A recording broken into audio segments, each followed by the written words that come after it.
through tonight, we'll decide whether we'll remain in Morocco or we're coming back to Morocco in Lagos, Nigeria.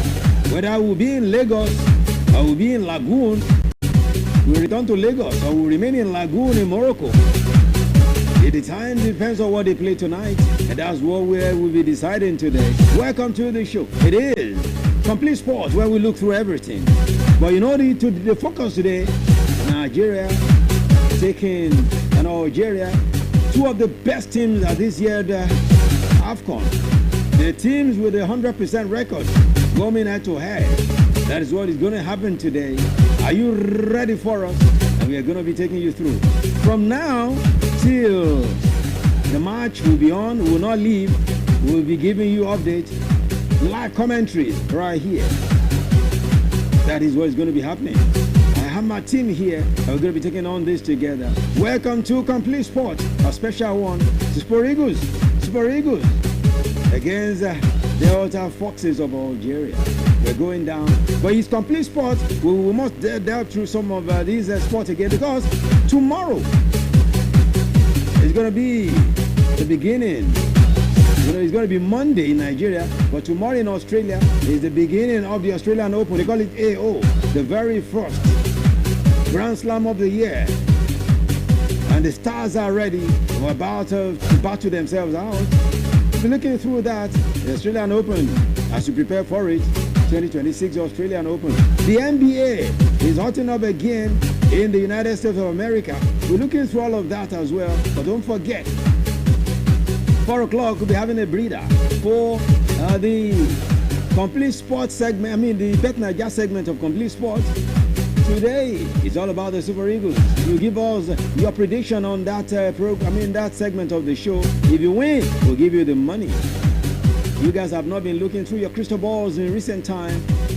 Let's see if we can have a winner tonight or today. So welcome to the show. My name is Pretty. You call me the finest, and it feels good to be here this beautiful day. I have the Sports Bam Bam. Sports Masha is giving us support from the other side. But the Sports Bam Bam is here, and the Sports Sia is also here. We'll be looking through this together. I don't know what the Sports Sia is saying. Whenever you hear, where's this cloth that has what kind of a funny eagle in the front of his shirt, I feel so very, very, very, very disturbed, because I hope everything will be fine for us. Because what I'm seeing, I don't know what he's saying anyway. Sports Sia, it's good to have you join us. Yeah, good evening and good afternoon rather to our listeners and viewers. It's already saying evening. Well, I think that's where my spirit is, evening. 5 p.m. I think it's already a very good day for Nigerians. There's no injury in the camp. Yeah, we can be happy for that. We can be happy. We are hoping that what happened against DR Congo will not also happen to some of our key players. They will only be available for first half. But well, it's a good day, crucial. You know how we do it. It's good to be here. Most definitely. Sports Bam Bam is here, and Sports Bam Bam looking different today. Sports Bam Bam. Good afternoon, Friday. Good afternoon, Daniel. Ready for Nigeria, Algeria? Yeah, definitely. Good afternoon, Daniel. Good afternoon to all our listeners out there. It's nice to be on the program today. It's a lot to talk about. Not just Complete Sports. We are going deeper into the analysis of what to expect today in the AFCON game, Nigeria against Algeria. So I'm looking forward to that. It's nice to be on the program today. Most definitely. Bam Bam is assuring us that everything will be fine today. He gave us the assurance yesterday. Of course, you can also give us your own point, what you feel about what's going to be happening on stream. We are on, right, on Facebook. Yes. Of course, on YouTube as well. Drop your comments below the live videos there. We're going to be taking your messages one after the other. But first, before we go to all of these analysis concerning Nigeria, Algeria, and of course, there's so many other things happening in the FA Cup. A history was made yesterday. Who made the history? We're coming to that as well. But let's first look through some sporting stories that are not football, so that we can look through all of these before every other thing. Let's begin from Scrabble. Yes, I know people are Scrabble. Yes, Scrabble is also sport. Is Scrabble not sport? Very good sport. Let's talk Scrabble now. Let's begin. Just tell you that Ronnie O'Sullivan, that's his name, Ronnie O'Sullivan, has withdrawn from the Masters for medical reasons. Yes, for those who do not know the man, the 50-year-old Ronnie O'Sullivan, the man is world number 8 when it comes to the game of Scrabble. He won a record extending 8th title in 2024 and also pulled out of last year's event on medical grounds. This year again, he's pulling out on medical grounds again. He's not told us what exactly is wrong with him, but he says everyone should just respect his decision. Respect my decision. Well, one thing about Scrabble is it's not a game that requires age, just like football. Exactly. At least you can, when you're 50, 60, it's just about how you can think. Can a Scrabble player be injured? Maybe I just thought mentally. about that. Maybe mentally. Mentally, yes. Because If you are You not have been fit. thinking, a Scrabble is not to be pointing something on the table. Well, I think that's if you are not fit mentally, if you are disturbed, because in the case So of it's mental injury now. well, they are mental. even family to Even emotional. family, sometimes if you have as little as stomach Family ache, problem. as little as stomach ache, Okay, you'll be down. or your budget. Or you'll be down. But of course, for Sullivan, it happened very close to the start of the tournament for him, Yeah. and he's been replaced by another player there. So this is the second consecutive year he's missed out of Masters, and it's Exactly. a similar case right there for him. So he's one of the top in the game, about 8 in the world. So, but like we said, the game of Scrabble is not a game where people follow. That people follow so much. Even myself, I had to start looking him up. Who is Sullivan? You have to start looking him up. I had to look him up. Sports here. I mean, I had a sports here, but I don't think You I don't see play us to Scrabble? Scrabble, okay. this is Scrabble. Okay. What about you, Bam? I don't. You don't like Scrabble, it? wow. It's I prefer interesting. chess. So Scrabble is an interesting game. it is, but You just I know prefer- I mean, that means if I bring my girl, my girl will beat you in Scrabble. I know, it won't be like that. It won't be that bad. It won't be that bad. Accommodate Panilayo or something like that. You will tell them, so don't do that to Apelaguajo. Okay, let's talk NBA now. Of course, there are beautiful things in the NBA before we go to the Australian Open. And NBA is something that, just like football, if not that football is just a universal game, NBA is one game that could have been taken center stage much more than football. But football is crazy. Yeah. It's crazily, earlier this morning, some actions went down. And of course, Kevin Durant was, he created a record. He moved up from number 8 now to number 7. He has somebody who is the all-time, the man has dropped him down. Talking about Kevin Durant. And of course, he's been something beautiful for this man known as Kevin Durant. Looking through what he's been able to do, because this morning he was able to move past the great Wilt Chamberlain on the NBA all-time scoring, but his 30 points did not still give his team, because they still lost. Yeah. Early this morning they still lost against the Portland Trail Blazers. That's your game. Yeah. For Kevin Durant, he's been in the game for a very long time, definitely, and it's 37 years. So I'm not surprised that it's breaking all of these records. In fact, they call them the Big Three: Yeah. LeBron James, Stephen Curry, and Kevin Durant. And even when they went to the Olympics together, they won it. So so far for Kevin Durant, right now is not really having a fantastic season because of the theme he is, but they are gradually getting to the end of their career. So anything they get is all about the records, because he's won the NBA before when he was with Golden State Warriors alongside Stephen Curry. Exactly. He won it. In fact, he even won the Finals MVP. So for him, for me, it's just all about legacy for these guys. For LeBron James, he's number 1.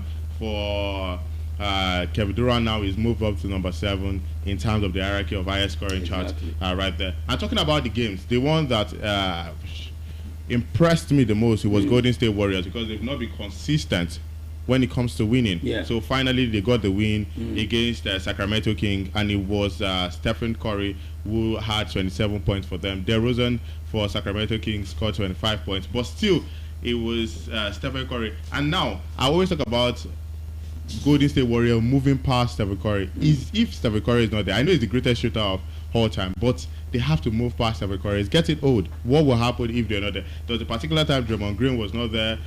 This other man, Stephen Curry, was not there. His brother, Seth Curry, wasn't there. And they went on to lose scandalously. But it's a big win for them. I'm happy for them. Yeah, definitely. Of course, for those who are wondering, the record I was talking about, Durant is now 37-year-old, as Bam Bam is telling you he's aging. He has 31,435 points in his career, and is now 7th on the all-time list. LeBron James is still the man. He's still the man. LeBron is still the man. Of course, I'm coming to give you all of the all-time scorers, talking about the top 10. I'm coming to give you all of that. But let's quickly look at the results of this early this morning. I mean, bam bam, all of the results that we had this morning. Of course, you had Boston Celtics.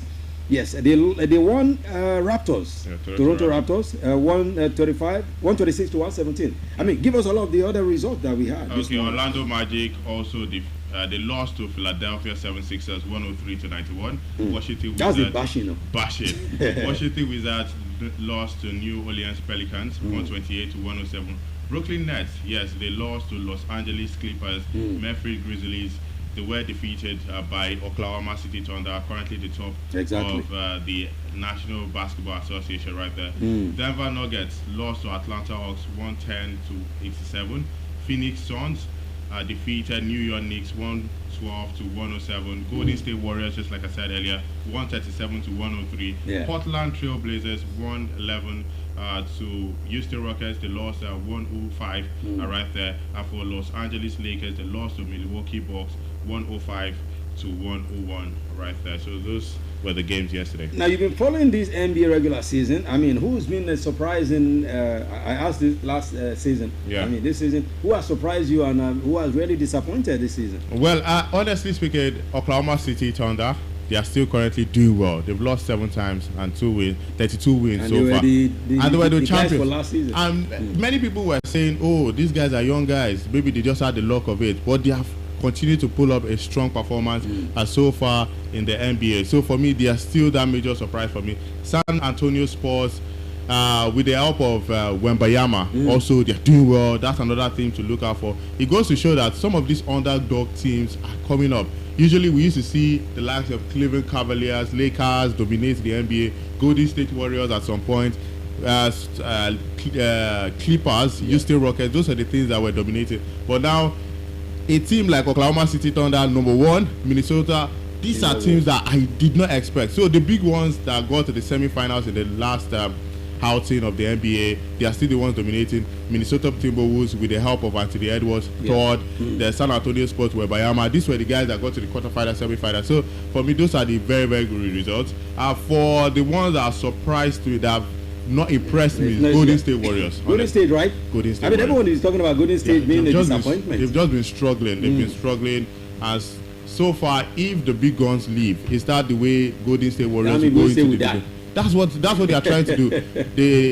They've signed Jimmy Butler, and they are signing old players. They signed Howard, who is old. They signed Jimmy Butler, also in his late 30s. Seth Curry, the older, the younger brother of Steph Curry, but he's 35 years, irrespective. So if these guys go into extinct, who are the guys that are going to take up the job? They should look for young players. At least they should be fighting for #1 seed in the draft right there. So that's what I expect from Golden State Warriors. So for me, they are the biggest miss and disappointment. Yes. Well, the sports here, before we leave basketball, there's something that is very common in the NBA now. Just like we have in football, where players with African ties are dominating football everywhere they go. It's like it's becoming a norm too in the NBA now. If you check out the guys who are, on the both conferences, whether Eastern or Western conferences, you have guys with African ties doing very well. Yet we say NBA is for America. Definitely. I think it's always been like Black American dominance in NBA. The Michael Jordans of this world, the Kevin you're talking about. Those ones are the Kobe, Bryant. Black America. But Black this America. one is presently the ones that have ties with Nigeria. Okay. Now proper American, Africans now. There's you talk about Giannis and you must talk about Nigeria. His name is Adetokunbo. They just changed it to Adetokunbo. Well, historically, sports start from Africa. I think it's one of the things that come natural for Africans. I don't know any sport that give us all of this. maybe boredom. At that time, when everything was just starting in the world, there was no phones, no anything to play with. People had to come up with all kinds of ideas. Like all these things they do in the local place, Eke, Mimbu, they do those contests to win things, win this there and there. Then, so I think it naturally comes for us, the Africans or this part of the world, to be able to be competitive, to have the spirit of sports and all of this competitive kind of nature in our spirit. So that's why I feel like it's always not far-fetched from what we can do. Exactly. Just to add that, USA, they always like to build their team. They don't care. It's just all about their team, their national team. Let's not forget that the NBA is just strictly the USA. Exactly. There's a Spanish league where there's Barcelona and Real Madrid. So if you're a black and you're among the top seed, among the top draft, they take you into their team. But if you are far off, like the ones of Achiu, those are the ones that they take to Nigeria. Those are the ones that will commit to Nigeria. Maybe you are number 50 something on the draft. But if you are top 10, they take you. Look at this man. I'm trying to remember his name. Very fantastic center, Joel Embiid, okay, of Cameroon. Okay. When it was time for the Olympics, USA Chabi, they brought him to they grabbed him. And somebody that has been staying in Cameroon, he didn't grow up in. He's a proper Cameroon. That's how they have to do. Don't take away all those African so they don't care. They don't care. It's all about their national team. And that's why they are still dominating till now. That's why we have Zinedine Zidane at AFCON, and his son is still keeping the most clean sheet at the AFCON. So they know their roots. Whatever happens, they will always trace it back to the root, and it's always very funny to know that a player like Zinedine Zidane is from Algeria, yet he's won all the things he has won in football with France. So his son is now right there playing for Algeria. He won for France. The son is winning for Algeria. Just like Liberian president George Weah. Exactly. Who saw his play for America. They always come home late. Okay, now it's all good. All right, I said I was going to give you the top 10. Yes, all-time NBA point scorers. The top 10, those who are occupying the top 10 now. Let's begin from number 10. James Harden is number 10 with 28 points. 28,563 points. Number 9, Shaquille O'Neal. Wow, I mean, he used to have a rap song that I love back in the day. 28,596. And of course, number 8 is Will Chamberlain, who this guy just surpassed now. Talking about Kevin Durant. Yes, he had 31,419, or you call it 419 in Nigeria. Kevin Durant now has 31,435. The top 6, you have Kovic is 31,560. Number 5 is Michael Jordan. I mean, this one was one. In fact, he made people to love basketball back in the day. Michael Jordan, 32,292. Kobe Bryant, may he so rest in peace. He has had 33,643. Then top 3, you are Karl Malone, 33,643, and of course 36,928. Then Kareem Abdul-Jabbar, 38,387. All time is still King James. That's why they call it King James. LeBron James, 42,601. The gap is even much. Massive. 38 to 42,000. Massive. He should just retire because it's going to be very hard for anybody to break that record. King James. He was playing recently with a particular guy, and the NBA star said, "You played with my dad." Exactly. In his first NBA game. Exactly. LeBron just felt somehow. He felt like he was looking so old. Or it was so but he's been in the game for a very long time, so I'm not surprised. But sometimes your offspring cannot be like you. Yeah. He's been great. He's like to try to groom his son, but the boy is not meeting up with the standard of his father. I just feel like he's rushing him. He should take it step by step. Is he rushing him? He should play at the G League. All of a sudden, from high school straight to Lakers. It doesn't work like that. He should have played at the G League. At some point in the season, he was playing there. But for me, he should have focused 1-2 years at the G League, then moved to the NBA. But the guy, for me, is a talent, ordinary speaking. I think he is very good. He's a very good point guard. And if not because of the hype of his father, that's what is really shadowing him. If not, he would have been a top star. Honestly. Most definitely. All right, today let's move from there. We spend a whole lot of time on NBA, but it's a beautiful game. We must spend time there. Let's talk about AO now. Australian Open. The Australian Open schedule is officially set now, with qualifying matches beginning just tomorrow. And of course, all of these games are for Monday in Nigeria. Let's put it that way. Australian Open is the first Grand Slam of the year. And of course, it sets the tone for the entire tennis calendar in a year. And right about now, it's going down. Everyone is still looking at Coco Gauff and looking at the man Yannick Sinner again. He did this in the beginning of last year before Carlos Alcaraz said, no, I will never allow this to happen subsequently. And the rest is history now. Yeah, I'm looking forward to this Grand Slam, the first of the 4 Grand Slams that will be happening in this tennis calendar year. And it was, for the men, it was Yannick Sinner that won it, defending champion. But Carlos Alcaraz was also a favorite in that one. So the top guns will be gunning out for this one. One to be looking out for Madison Keys won it for the ladies, not even Arina Zabalenka or Coco Gauff. Yes, so now Arina Zabalenka or maybe Coco Gauff, because world number one. They will be looking forward to taking this one up. So for the men, it was no surprise. For the female, it was surprising The because female is always having surprising when it comes to tennis. Yeah, But the definitely. men is always, At least they always give themselves breathing space for the men, or maybe to say the men is more competitive than the women side. I mean, the women is more competitive than the men. yeah, because there's always something new. Always something new, Always yeah. the women. So for the women, they always one out, another one in. Even when we were having the likes of Serena Williams, not like she was there Yeah. comfortably for a long time. But the days of Rafael Nadal, Roger Federer They're was always year in, year out. They were always on sitting In themselves. men, you can find the man winning all the Grand Slams. Grand Slam. Yeah. Australian Open, French Open. But the women, they always They're share always it. taking it Somebody back. will win Australia, another will win French was in a Open. Grand Slam this Asian woman defeated Serena Williams. Serena Yeah, Williams, she yeah. was really bad. Talking about the crying one. Yes, Yeah. the cry. If I remember her Naomi. name. Osaka, yes. Osaka. But one of the special notes is that Venus Williams, she was given a wild card. Exactly. It is for 45 years. What is she looking for? Fine. What is she Is looking what for? she At least- looking for. Is she going to win it? Sometimes She's you come stressing in herself. Playing to for win it again, she can't win it. She knows she can't win. You know, many people actually complain about this wild card. Why are you giving somebody easy access to it? Is it because of what they've done for the game? Because there are other people that will play qualifiers to get to this level. Well, Why? They- You, that's why it's wild card. Six-time Grand Slam winner. Well, that's why it's It's not wild fair card. now. No, don't say it's not He fair. says it's not fair. She actually doesn't have the advantage, It's legendary. and that's what the wild card Yeah, is. yeah. Check your She's legendary. 45. The chances of her winning it is not. They know she can't win it is again. is impossible. They just bring you. So that's why the card is there. Okay, if you had go do the unbelievable. keep fit.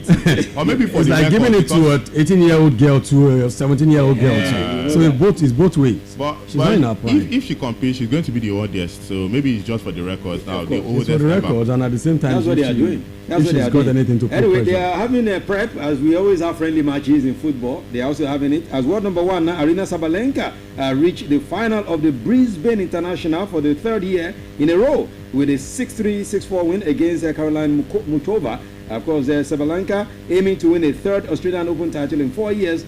Of course, this month is preparing for a dominant victory to set up a final against Marta Kotkiewicz, who beat fourth seed Jessica Peguela 6-love, 6-3. Of course, a French Open winner, runner-up in 2023, Czech Muchova won the previous 3 matches against Sabalenka, but this time Sabalenka said no, it's not going to happen. So she's been able to do what she's due. But right about now, Sabalenka, I mean, she's showing the world I'm coming. I'm coming. She's not dropped a point in recent times. Currently, she's one of the best in tennis, but for her age, she's getting to her peak, honestly, compared to the likes of Coco Gauff, who is young, 23. So this is a time to rack some of these awards. Now that she's world number one, people will be expecting so much from her. So she has to dominate and at least win this Grand Slam, because there are 4 others, and we don't know, injury can come up anytime. So the first one, if you are fit, why not just participate? So I expect so much from Arina Sabalenka, and I know that she's going to do well. Yeah. Well, I think for me, it's Iga Swiatek. That's one that Iga. I mean, I That's believe another she's going to be going in for her first Australian Open. It's her first appearance also there. She actually has what it takes to actually go on for something this year, and maybe not Australian Open, but the way the year starts like this matters to all of them.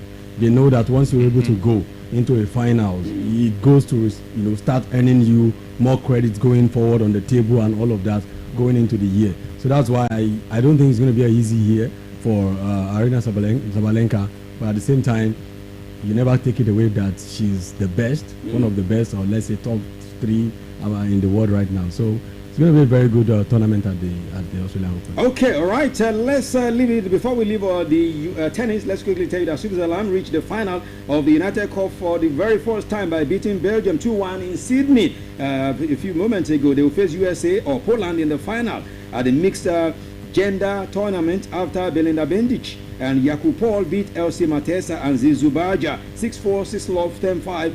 After a match tie break at the Ken Roosevelt Arena. So this one is happening. Let's leave it like that so that we can go to football, because I know everyone is waiting for this one. Football, I can talk AFCON, talk Nigerian football, and that's how it is. But let's have a breather. When we return from this breather, we'll take you to football quickly, and this is how it is. It is Melody 100.7 FM. Of course, it is the trio of the finest, the sports seer, and of course, the Sports Bam Bam here this beautiful day. Let's have this one. It's for the Super Eagles. So this year is Earthquake doing this for Super Eagles. We'll be back. Super Eagles go, no dollars, we beg you, because we there for your back, make una carry go. Kere, Super Eagles, kere, today not today. Kere, everybody make we go. Waka waka, People, waka waka, give them support you. waka waka, Make we go.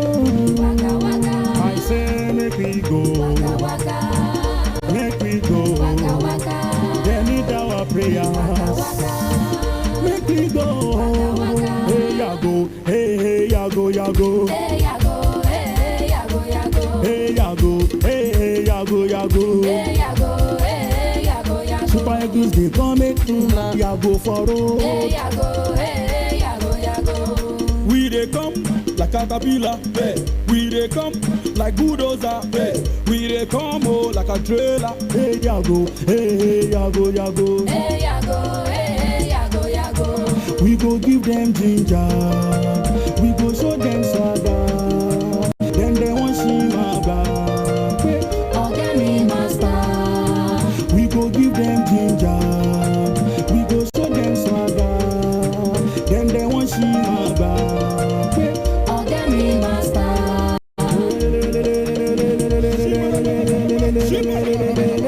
Korodo le ma jẹ, korodo, tu kondo le ma jẹ, korodo, tiri kondo le ma jẹ, five korodo le ma jẹ, korodo. Iyo koko, iyo iyo iyo koko, iyo koko, Super Eagles lé wọn rere. Iyo koko, iyo iyo iyo koko, iyo iyo. iyo koko rere. We no be nagere, we no dey nọgẹrẹ, we no be swẹgbẹ. Super Eagles lé wọn léré. Iyo koko, Iyo, iyo, iyo koko, iyo koko, Super Eagles lé wọn léré. Kiyamasa, wéré, kiyamasa, wéré. Ṣé kìíní yẹ fún wọn? Iyamasa, were were, Bóyá ṣé kìíní yẹ fún wọn? Iyamasa, Ṣé kìíní yẹ fún wọn? were were, Ṣé kìíní yẹ fún wọn? Iyamasa, Ṣọ́dẹ̀ òwúyà. were were. Yàwó fíríkì kó bá dìbà o. Okay. Sam, Are we going to be able to shake any F1 today? Kó bá dìbà o. Sam, Daniel is telling me something I don't want to hear. He's whispering something into my ears. I don't want to hear, and I don't even want Bam Bam to hear as well. Because Daniel can be an olote sometimes, as Bam Bam we always say. Hey Bam Bam, Daniel can be an olote Yes, sometimes. sir. Yes. And when I've told you when he's wearing this cloth that has eagle in the front, instead of him to be talking good of the eagle that we have in the Super Eagles, he's saying another thing. Anyway, don't let me say what he says so that you don't cast him. Whatever I say up here, I was repeat it on here. Don't repeat it though. Whatever I They say will hate you. No. People will hate you for what they hate you for, and some will like you for what some hate you for. That is life. People are clapping and shouting Super Eagles. Yeah. Before yesterday, I was behind them. But after after the last performance, They've cleared I the go money. back They've behind cleared the them. money. Okay. It's actually what made it worse for me now. That's actually what made me lose trust in them. In fact, Yeah. I'm not backing them to go for anything. Whether they win or they don't win, I don't care. All I just want to see is enjoy a very good game of football. Because it was an embarrassing situation what we had there in Morocco. That they had the audacity to be protesting for money of a tournament that is still ongoing. Nigerians might not rate it and say it's their money. Which one is their money? Someone said it's going to give you bonus for match 1 and all of those things, and you are protesting for that while still in the tournament. It's some of the indiscipline. I was listening to one of the legends talking about the days of the likes of Victor Ipeba, how these guys are the one that will be washing their own jersey for the next game. How these guys are the one that will drive themselves, that will drive the truck to stadiums to go watch game, to go play football, and all of these guys. They suffered. Many of those legends, they suffered back in those years. They gave their life on the line and everything. So now that you have everything rosy, you dare protesting for a bonus of match. You know what, Daniel? No. What we will do on the game today is when we finish this, talking about the Bet Naija segment, we're going to be talking extensively about the Super Eagles. That's why we also open up the phone line for the people to contribute and look at it. I just want us to talk about, let's move away from that first. We will still go to AFCON and the Super Eagles at the other side. But for now, let's talk a bit about the NPFL and local football in Nigeria. And of course, the man, we talked about him 2 days ago, or yesterday, he's been unveiled as the coach of Plateau United. Yeah. Yes, Genga Gumbote. He's finally been unveiled because we were talking about it 2 days ago, about how whether it's the Boju Boju movement to Plateau United, but he's been finally unveiled. Equity to Baba. Equity. Congratulations to him. The greatest traveler of all time. Greatest traveler. And it can be very sad when you have that CV and you don't have too much of, I'll say, results to back it up. You want to be someone like that in the NPFL who's got a result to back it up. Well, what Benga Gumbote has done in every club he's gone, he's been very good, but not excellent. We don't have excellent coaches in Nigeria, I know that. And I'm not saying we cannot have excellent coaches. I've always said many of them are where they are because they don't look outside the box. The greatest dream of many Nigerian coaches is to be in the Super Eagles technical backroom staff. That's all they are always aiming to get. That is what the current NPFL winner is doing in Morocco. And that will not make them improve. Good one for what he has done in Plateau United, but going to Plateau United to what? What's the project in Plateau United? What's the plan? What's the headway they are making there that attract him? You know, we see managers come to club and they will say they are interested in the project. They love the kind of movement the club has been making in the last 2 years. But for Mr. Benga Gumbote, you are in Plateau State now. What's the motivation that took you there? Is it just for getting job sake? Are you going there to transform the club? You've got a CV that says you travel around so much, you've touched virtually all the NPFL teams. But at the end of the day, have you got results to make the people in Plateau United to start saying there's a transformer coming and it's going to change and it's going to transform something? Okay, let's leave that. Bam Bam, your team, Ikorodu City. NPFL said they've gotten an information that a big feud is coming between Ikorodu City and Remo Stars. So they've now invited both teams now. In fact, top managers of the team have been invited for a meeting. They call it peace meeting between Ikorodu City and Remo Stars. That if they do not broker peace between them, it could be something that will be very disastrous for the sides that are based almost in the same place. Because what's the distance between Lagos and Remo where they are based? As so right about now, they say the peace meeting is going to be holding. David Inouye has sent a letter to the two club sides and said, look, you must come for the meeting and send a top management level staff to the peace meeting because we must broker peace between these two guys. I'm wondering why they are having issues because they are both private clubs. And right now is not even the time for private clubs to be having this kind of issues because we are actually praising them. For Remo Stars, they are not doing so well right now, but for Ikorodu City, we can see what they are doing in the NPFL, and they are doing really well. Yeah. So I'm wondering why there's a clash of interest. And I saw that even the manager of Ikorodu City left the club to go and join his former manager, Aweru, yeah. Shooting Stars, as the assistant manager. So something must have been rising right up there. So.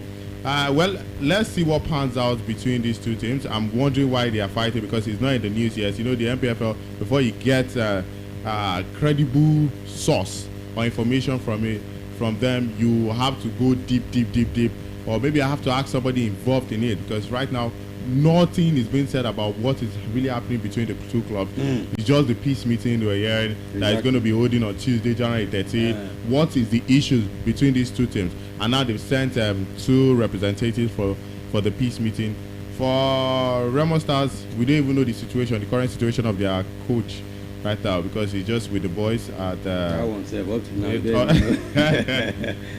I was thinking it was Remo Stars and Shooting Stars that were having issues. I didn't know it was Ikorodu City and Remo Stars that were having issues. I mean, they should just put their heads in one place. It's football. I like the way Guardiola and the likes of top coaches in the world will always say, it's just football.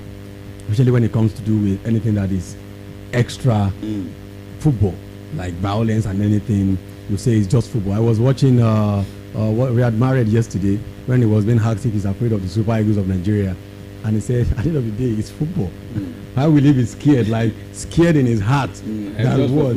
This is just football. At the end of the day, you get on the field and you play. But I try to check what's happening between Remo and, of course, their brother. They are both at the same age when you look at the establishment of the club. So they can have this rivalry. It's normal. It's normal to have the rivalry. But then we have to give it kudos to those who are trying to organize peace meetings between them. Because when there is a rancor between clubs and clubs, to the point where fans are beginning to pick it up. Because some of the things we are seeing is that fans are beginning to pick it up. And they can get the game tensed. So when they come meet, you see the fans start exchanging. Yeah, because they are the one who takes the actions. The club will not fight, the players will not fight on the field. But it's the fans who exchange words, who eventually start fighting, and they won't fight themselves. They will attack the players. That's what they will do eventually. They will attack the players. So it's good to do the peace meeting and ensure that at the end of the peace meeting, there is an agreement signed as well. It's not just words and shake hands. There's an agreement signed that if you don't get your fans to behave as well, this will happen. Players must be secured, because security is one thing we have issues with in the NPFL. No players should be going to play a game and afraid that we have issues with them last time we played. That should not be happening. But honestly speaking, maybe the club should just educate their fans. Do clubs in Nigeria educate fans at all? That's another Do we thing. actually have a fan base that can be educated? Well, that's another question. When someone comes from... But I think some clubs do, like Shooting Stars, they have a fan base. They have a fan base. Yes, you know, there is a registered fan base. Yes. And then there are external fan base. You know, now Shooting Stars there, they have registered fan base where they have fans stand. They have their banner, everything there.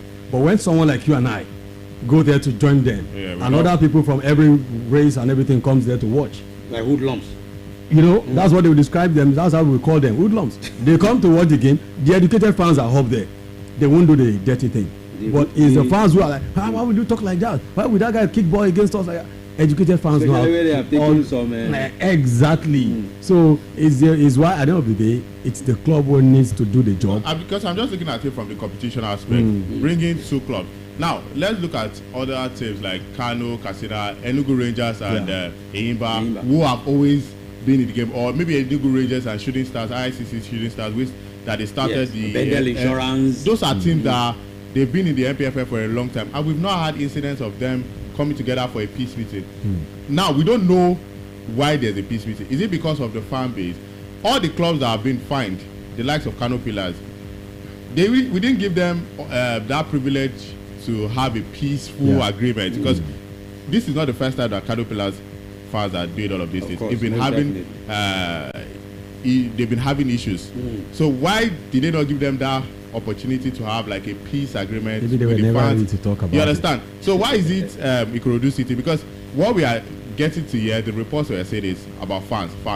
So why are you bringing two teams together? And I don't know if they are making it look like it's a selective thing. Exactly. Well, we can also say that, but at the same time, that's the point. We don't know whether these ones are open for discussion. That's why there's a meeting. Okay, others are not open. Maybe they've sent the letter, because now the NPFL or NFF, maybe it's one of their duty.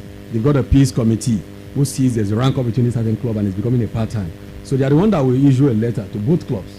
Can we talk about this thing that is becoming before? But they've never told us what Bambam is trying to say. They've never told us that we issued letter to Kano Pillars before. Exactly what I'm saying. Exactly what I'm saying. That if that had happened, it won't be a big deal for them to put in the news that we have issued letter to them. It will might just be in form of a notice, like maybe just a phone call. Are you guys willing to talk about it? Meaning it never happened. So maybe it never happened. Maybe it did happen. But I don't want to believe that there's a selective peacekeeping because something going. Finance, you know why? These teams, honestly speaking, they don't have traditional fan base. They are private clubs. So why are they? Because the whole news now is centered on fans disruption and all of it. Do they have fan base? I've seen the Ikorodu City game. I see this fan base, the fans at the stand. There are not too many. So I feel like there's something underneath that is being covered that we are not being told. Maybe something is even beyond the ordinary. Exactly. Because why are they both private clubs? Exactly. And private clubs, we know them, they struggle to have fan base because it's just maybe your friends, family, and later on, maybe because of the way you push players' relations. Players, exactly. Before you start to push. That's where rivalry gets more tense. The private owned clubs. They are the ones who actually know it's their hard-earned money.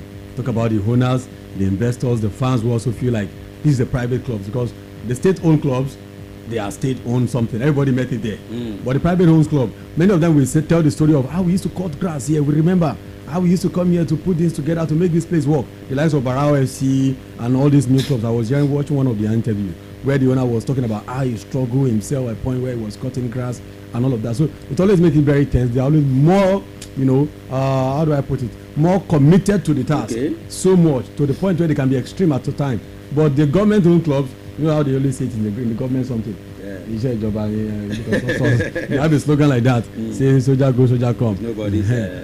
So that's why maybe they are paying more attention to them. Okay. That maybe these ones need to tame. They need to be tamed. Okay, let's see how it goes. Let's move from there now. I always wonder something. Why, when your best player is doing, or one of your best players doing very well within the season, why do we want to sell them? But that's what is happening to Crown FC now. I mean, Timmy Joseph has been doing very well for them, and what we hear right now is they are about selling to Academy Warriors. Crown FC is in the end of the Academy Warriors. Even if they are not doing so well, they are in the FPFL. So definitely, You can say anytime. I think money is involved. Won't you try to keep the player and get promotion? Money is involved. Money is involved. Yeah. Definitely higher money, because most of these teams in the NPFL, they always spend money to buy players from teams in the NNL. So, and every player, once a player approaches such an age, they look at it and say, "Oof, maybe Europe now," because Europe will always take. The European teams will go for 18, 19, maximum at worst 20.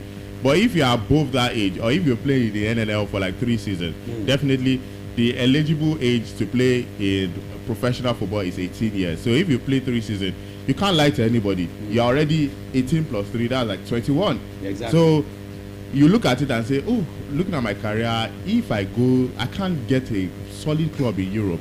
It has to be from maybe it has to be from Nigeria or maybe Africa." So you go to the NPFL. At least, even as bad as the NPFL is, the NPFL still promotes players more than the NNL. If Academy Warriors go on to win the NPFL, let's take for example, at least 3 or 4 of their solid players will get Europe clubs to buy them. Look at Remo Stars, what they did. About 6 or 7 of their players, they bought them in Europe. Some of them from Austria, some of them from different clubs right there in Europe. But in the NNL, how many people? Even we here in Nigeria, how many of us even watch Crown FC play?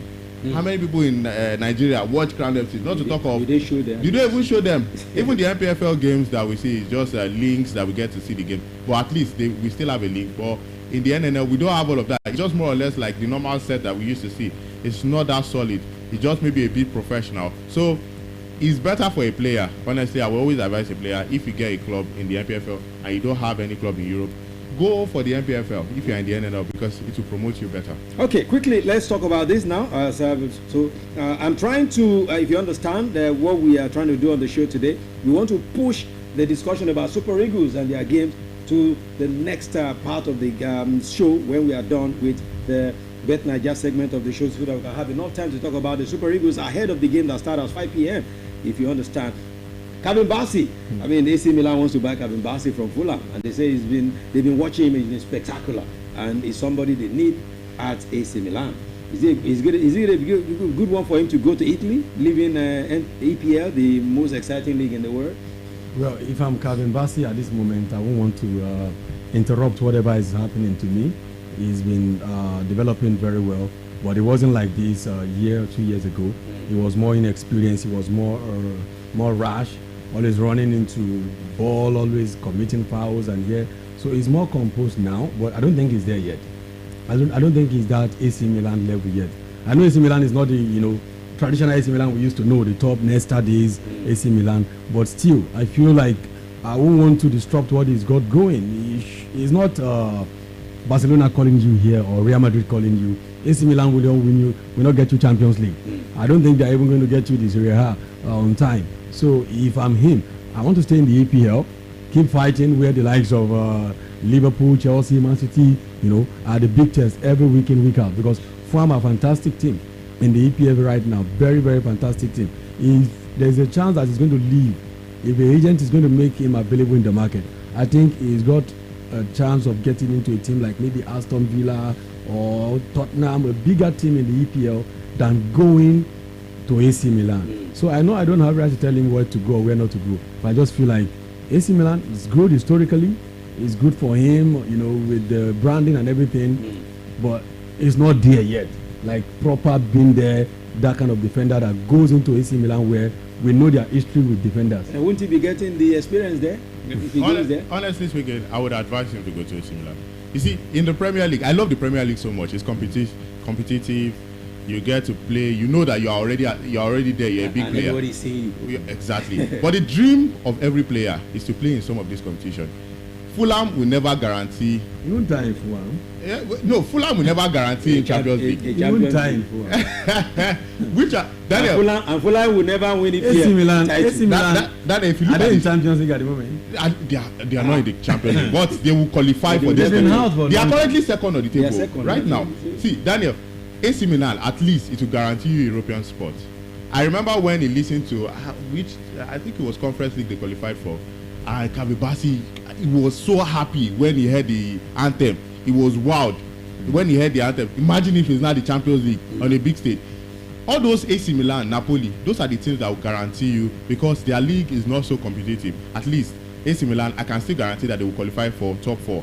But the Premier League, you play for Fulham all your life, you're just going to be there. In the middle, average, you understand? And for salary, definitely, if AC Milan wants to buy it, it's going to be bigger. And he's already 26 years, 27. Before you know, in 3 years, 29. How many? And if you look at the trajectory of defenders, short defenders, Kokimpe one. This guy is speaking. He doesn't pay them. Now that you have the advantage of getting a club. He speaks Yoruba. I just don't think I don't believe in his potential too much than to wake him early. I know you talk about the age 26 and 3 years from now. It's easy to say that, but I don't think Chelsea manager was thinking he was going to be Chelsea manager 2 months ago.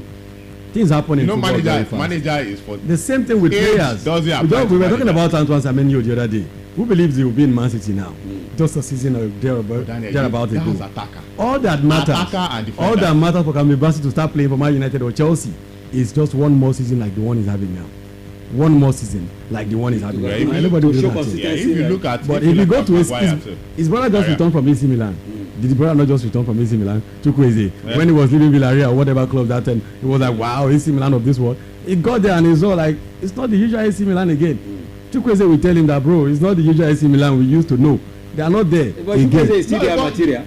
Is it their material? But I'm not sure Chukwueze wants to return there with the parties having. Chukwueze did not get starting shirt there. Yes. The competition was too high for him. No, the competition was too high. No, it wasn't competition. They were always signing players. Remember, he was there. Then Christian Pulisic came. Yeah. Then players just keep coming in. That's the way an ideal club should be. You are supposed to have competition. Signing average players and signing players. But he couldn't just prove himself, Daniel. Okay. Anyway, from there to this guy, some Nigerians are wicked. There was this post I just quickly tweeted that this guy, a Werder Bremen man, they won the loan to Werder Bremen. This is our man talking about Victor Boniface. Is out of this season. The rest till next season he will not play football again. He's going on. In fact, he should be on his way to go and have injury. I mean, to go and have surgery now. He's on his way. And I tweeted, one thing. One Nigeria just replied under that tweet. He should go and face content creep. I say, is that not wicked? I think he's had more appearance online than on the field. So that's why the guy says he should go and face more. Go and concentrate on content creation than football. With all due respect to the boy and what he has done for himself, I feel like he's one of those guys that underutilize his potential by talking too much, by playing too much. I know people will say, at least he has done that, he has done this.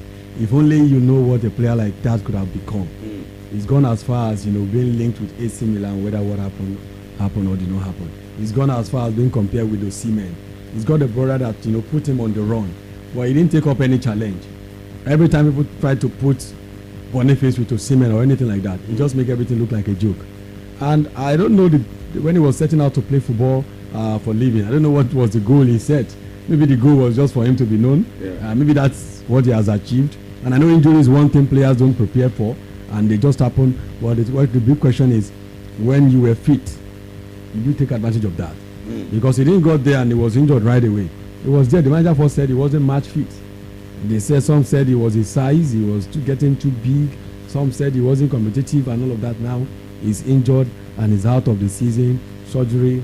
We just wish him quick recovery. We wish him quick recovery. I mean, you also think he should go and face the content. I understand Daniel's point. No. Okay, content creation. That's He what should face it earlier. Are you going to cancel him back? No, I understand. The floor is yours. I understand, Daniel. But this man has faced ACL injury twice in his career, 2019, 2020. Yeah. An ACL injury, when it comes to injury, a football sway is crazy. It's a killer. In fact, some of them even go into depression, and now it's the same injury he's having. He has gone for the surgery in is it Austria? That's where he had the surgery. Now, I'm looking at it from the emotional side of view. Maybe this content creation is what he's trying to get himself together. You know, some of them to be happy because we've seen players. We were talking about Charlie Musonda, Daniel. He had injury and he had to retire for football. Until now, very good player. At some point, he came in for Chelsea, just like Estevao, and everybody were expecting so much from Musonda. And afterward, his career started to go down. He derailed. He had injury, this same ACL injury, and he went on to have to retire from football very early. Charlie Musonda, that we're expecting so much from him. So this is another man, Victor Boniface. Two, not just one. Two, and for me, he has been able to prove himself. Maybe not at the big stage. Let's not forget that Europa League, he was the highest goal scorer before he made that move to Bayer Leverkusen. That's his best and the only season. Bayer Leverkusen. When he now moved to Bayer Leverkusen, what happened to him? I felt he shouldn't have had that fight with Brienda. Both players were chased out of the team. Brienda went to Aston Villa. Now he's doing so well. He's even a starter. Yeah, exactly. Now he went to Bremen. Werder Bremen, and that was where he lost it. Bayer Leverkusen could have managed the whole situation very well for him, but it's just so sad. He's still happy, irrespective, because content creation is doing well in that crap. And there's money there. And there's money. Well, talking about sad and happiness, I don't know whether it's sadness or happiness. Emmanuel Dennis is still looking for a club at age 28 after Nottingham Forest terminated his contract. Now they found him in Sweden. He's training with one club in Sweden, Bromby. That's where he's Sweden. I mean, he's training now. I mean, they say he's just training with them, not that he even has a contract. 28-year-old Emmanuel Dennis. I think he thought he was a good prospect at the time. It's the age that still shocked me. That is 28, which is still very good. Not even 32, 33. But I think sometimes I don't know. I should just mention his name, and I remember that. Wow, you forgot. Emmanuel Dennis was in Nottingham Forest and. He played for Watford. Yes, now he plays for Watford. In fact, it looked like the Nottingham Forest team looked like Fulham team where we had exactly. He had a couple of brothers with him. I didn't know. I think most of the times, except for things we don't know, most of the times when we see the way these players they handle themselves, I feel like there's a bit of carelessness there, or maybe you have got some character that not let them, to put you out there in action. Because I think a couple of times I saw then Emmanuel Dennis with Watford. It was fantastic. He was very fantastic. Yes, yeah, very, very fantastic with Watford. But then from there he came to Nottingham Forest. He didn't get more chances. There were no injury crises. There were no fallout with manager. And now he's somewhere in Sweden. He even mutually terminated his contract. So that's why I said maybe there are some things we don't know in the media. Well, it's just funny, Daniel. Sorry to cut you. It's just funny that in the football space, players can just be on their high and just within a space and drop and disappear. Just drop so very mighty. And the next time you hear from them, you'll be hearing that they are now selling turkey somewhere. Because how can he be in Sweden, Abi? In Sweden, and he's not the highest goal scorer in Sweden. He's 28 years old. With them. He's looking for a club. He's just training with them. You know what it means to just looking for a club means you don't have an agent. Because guys who don't even have video. It's just like coming home for Christmas and I just go to Lagos Salami. Let me train with you guys. For a player to leave a club and get another club, you don't even have to get to a point where you say you are looking for a club. All you need to do is your agent to offer you to clubs that are available. They all have a platform where they drop it. Or to even ask the man, Fabrizio, to make a tweet about you. The moment that one make a tweet about you in a funny way or post your video yourself. You will remember this fantastic video. Before you know it's club so from Division 2-3 will be looking for where is this guy? We like to have him. Is he available? Is this? So it's so sad, and he's a Nigerian player. I mean, one that we should be adding to the numbers. I'm telling you. Yeah, because he was called up when he was doing well. Yes, now. He was called up to the national team. Even he scored in that game we beat those people 9-0 now. What's the name of San Marino. San Marino. Where we still scored 5 goals. Sao Tome and Principe. He scored. He was one of the scorers. That's their brother. San Marino. He used to chop it in Europe. I'm telling you. All right, this is how we wrap up this segment of the show. Let's have a breather so that we can bring you a few commercials. At the other side of it, we'll be taking you through Bet Nigeria segment. On the show today is just your prediction. Nigeria Yes, give us your Nigeria and of course versus. We have 2 matches tonight, so give us the 2 predictions for the 2 games. If you win it, you win the money. At the other side of Bet Nigeria segment today, we'll be looking through Nigeria-Algeria game in total right here. The Bam Bam is here, the sports here is here, the final is here. Keep it locked, don't move it. We're returning very shortly.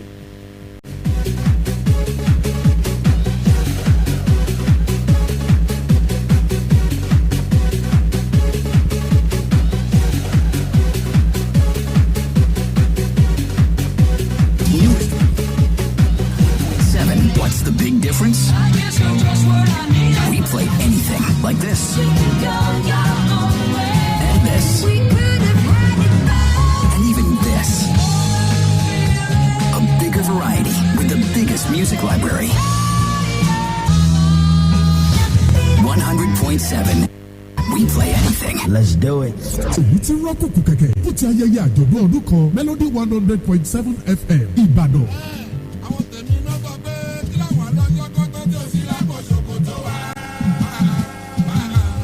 bẹ́ẹ̀ni Alhaji Wasiu Alabi Pasuma ọ̀gá ńlá Fuji ló máa léwájú gbogbo àwọn olórin fún ti àjọ̀dún ọdún kan Melody 100.7 FM tó máa wáyé lọ́jọ́bọ̀ Thursday 29 oṣù kìíní January ọdún 2026 ní Theophilus Ogunlesi hall ládojúkọ ilé ìwòsàn ńlá UCH Ìbàdàn aago 9 àárọ̀ lẹ́tọ̀ gbogbo ti máa bẹ̀rẹ̀ yàtàyòtò wẹ̀jẹ̀wẹ̀mú àríyá pẹ̀lú fàájì gbẹ̀ngbẹ̀m jìgìjìgì ló máa ṣẹlẹ̀ lọ́jọ́ yẹn lọ́jọ́ yìí kan náà la tún máa fi àmì ẹ̀yẹ dáhùn èèyàn pàtàkì lọ́lá lára àwọn ẹni àyẹ́sí pàtàkì ọjọ́ náà ní gómìnà ìpínlẹ̀ Ọ̀yọ́ ọlọ́lá jùlọ Abíọ́dún Ṣèyí Mákindé tó fi mọ́ gómìnà ìpínlẹ̀ Oǹdó Lucky Ayédatiwa tó fi mọ́ ọ̀gbẹ́ni Fẹ́mi Adésínà amúgbálẹ́gbẹ̀ẹ́ fún ààrẹ àná Muhammadu Buhari tó bàbá wa sọ̀rọ̀ àpilẹ̀kọ Prophet Samuel Adébáyọ̀ Òjó bàbá authority lólùgbàlejò àgbà ètò ààbò tó péye máa wà níbẹ̀ àmì ìdánimọ̀ máa wà fún gbogbo ẹni tá a fìwé pè fún ẹ̀kúnrẹ́rẹ́ àlàyé ẹ máa pè 08038113696 lẹ́ẹ̀kan sí 08038113696 ayẹyẹ ọdún kan Melody 100.7 FM bòde wá sinmi Ìbáṣọ̀run Ìbàdàn gbogbo yín là ń retí níbẹ̀ o ẹ wá kájọ ṣàjọyọ̀ ẹ̀ Melody láìsí ara wa. Melody FM 100.7. From Melody 100.7 FM, Ibadan, Oyo State, Nigeria. The time is 4 p.m.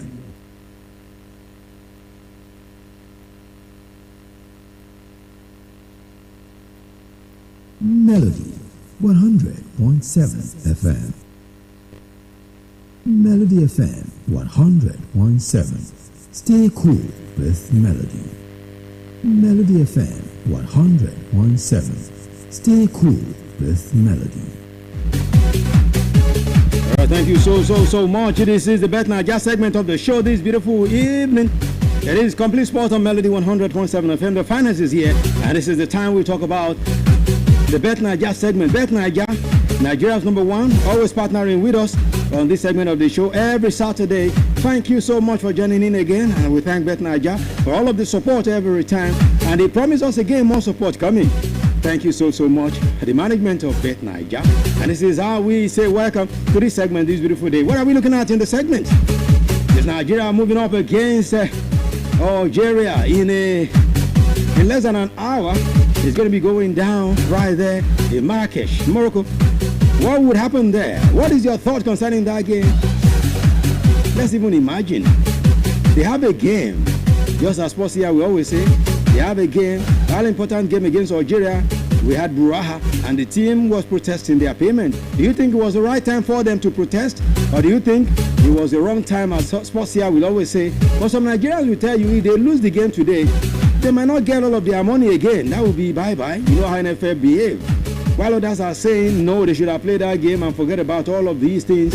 Considering the fact that they have disappointed Nigerians before, not qualifying for the World Cup, why would they be doing all of these things again, protesting against payments before the game, all-important game against Algeria? What do you make? What do you make of? What's your own view concerning this one? You think they were right to have protested, or you think they were wrong to have held that protest? That's why you should put your voice this beautiful Algeria. What do you think will be the score line this beautiful day? As you also give us that prediction concerning Nigeria and Algeria, you will also give us a second prediction. You know, we have 2 games. Also, the second one going down tonight after the Nigeria-Algeria game. The second one is the game between Egypt and Ivory Coast, another important game. All-time winner, and of course, the defending champions, coming up at 8 p.m. We're coming back and be taking all of these, your comments, right about now, on our phone lines, and of course, on our Facebook page. My name is Pretty. You call me the finest, but let's quickly visit the Bet Naija segment now. Visit the commercial department and drop a message from Bet Naija. Our friends at Bet Naija. Bet Naija, your number one from Reward for Passion, now Nigeria's number one. Now, what do you make correct leader for this game? Now, the person go to the festival, or the person will say, when they complete the level, time. For more than 10 years, Bet Naija done the wrong things from front with different games like Bet Builder, Bet Freeze, One Up, Bet Book, plus including odds. We don't get late on top more than 300,000 live matches. Them this game no be cherry were matao. You dey play to win big. That's now why Bet Naija, the Nigeria number one. Not for persons who never reach 18. Bet Naija, truly Nigeria's number one. Most definitely, it's truly Nigeria's number one. It is the Bet Naija segment of the show, and this is how we represent. Thank you for being with us. Yeah, don't forget, we're looking at this beautiful evening on the show. Do you think the Super Eagles players were right to have protested the non-payment of their bonuses since the start of AFCON? Or you think they did it at the wrong time? Remember, this same protest is what led to, as we hear, as some Olofofos will tell us, it was this protest that led to the sudden retirement of Troost Ekong.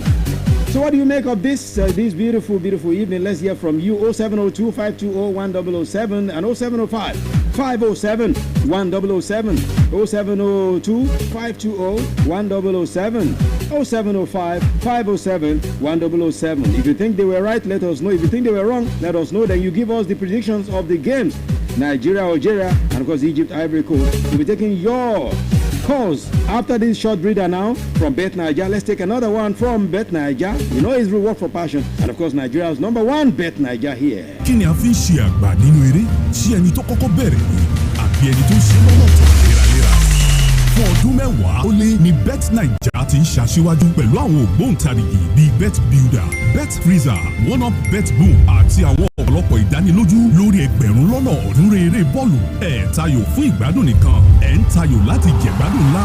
Ìdí nìyí tí Bet Naija ṣe jẹ́ àkọ́kọ́ ní Nàìjíríà. Kì í ṣe fún ẹnikẹ́ni tí ò tí pé ọmọ ọdún méjìdínlógún. Bet Naija àkọ́kọ́ ní Nàìjíríà. Most definitely, Nigeria's number one now, Bet Naija.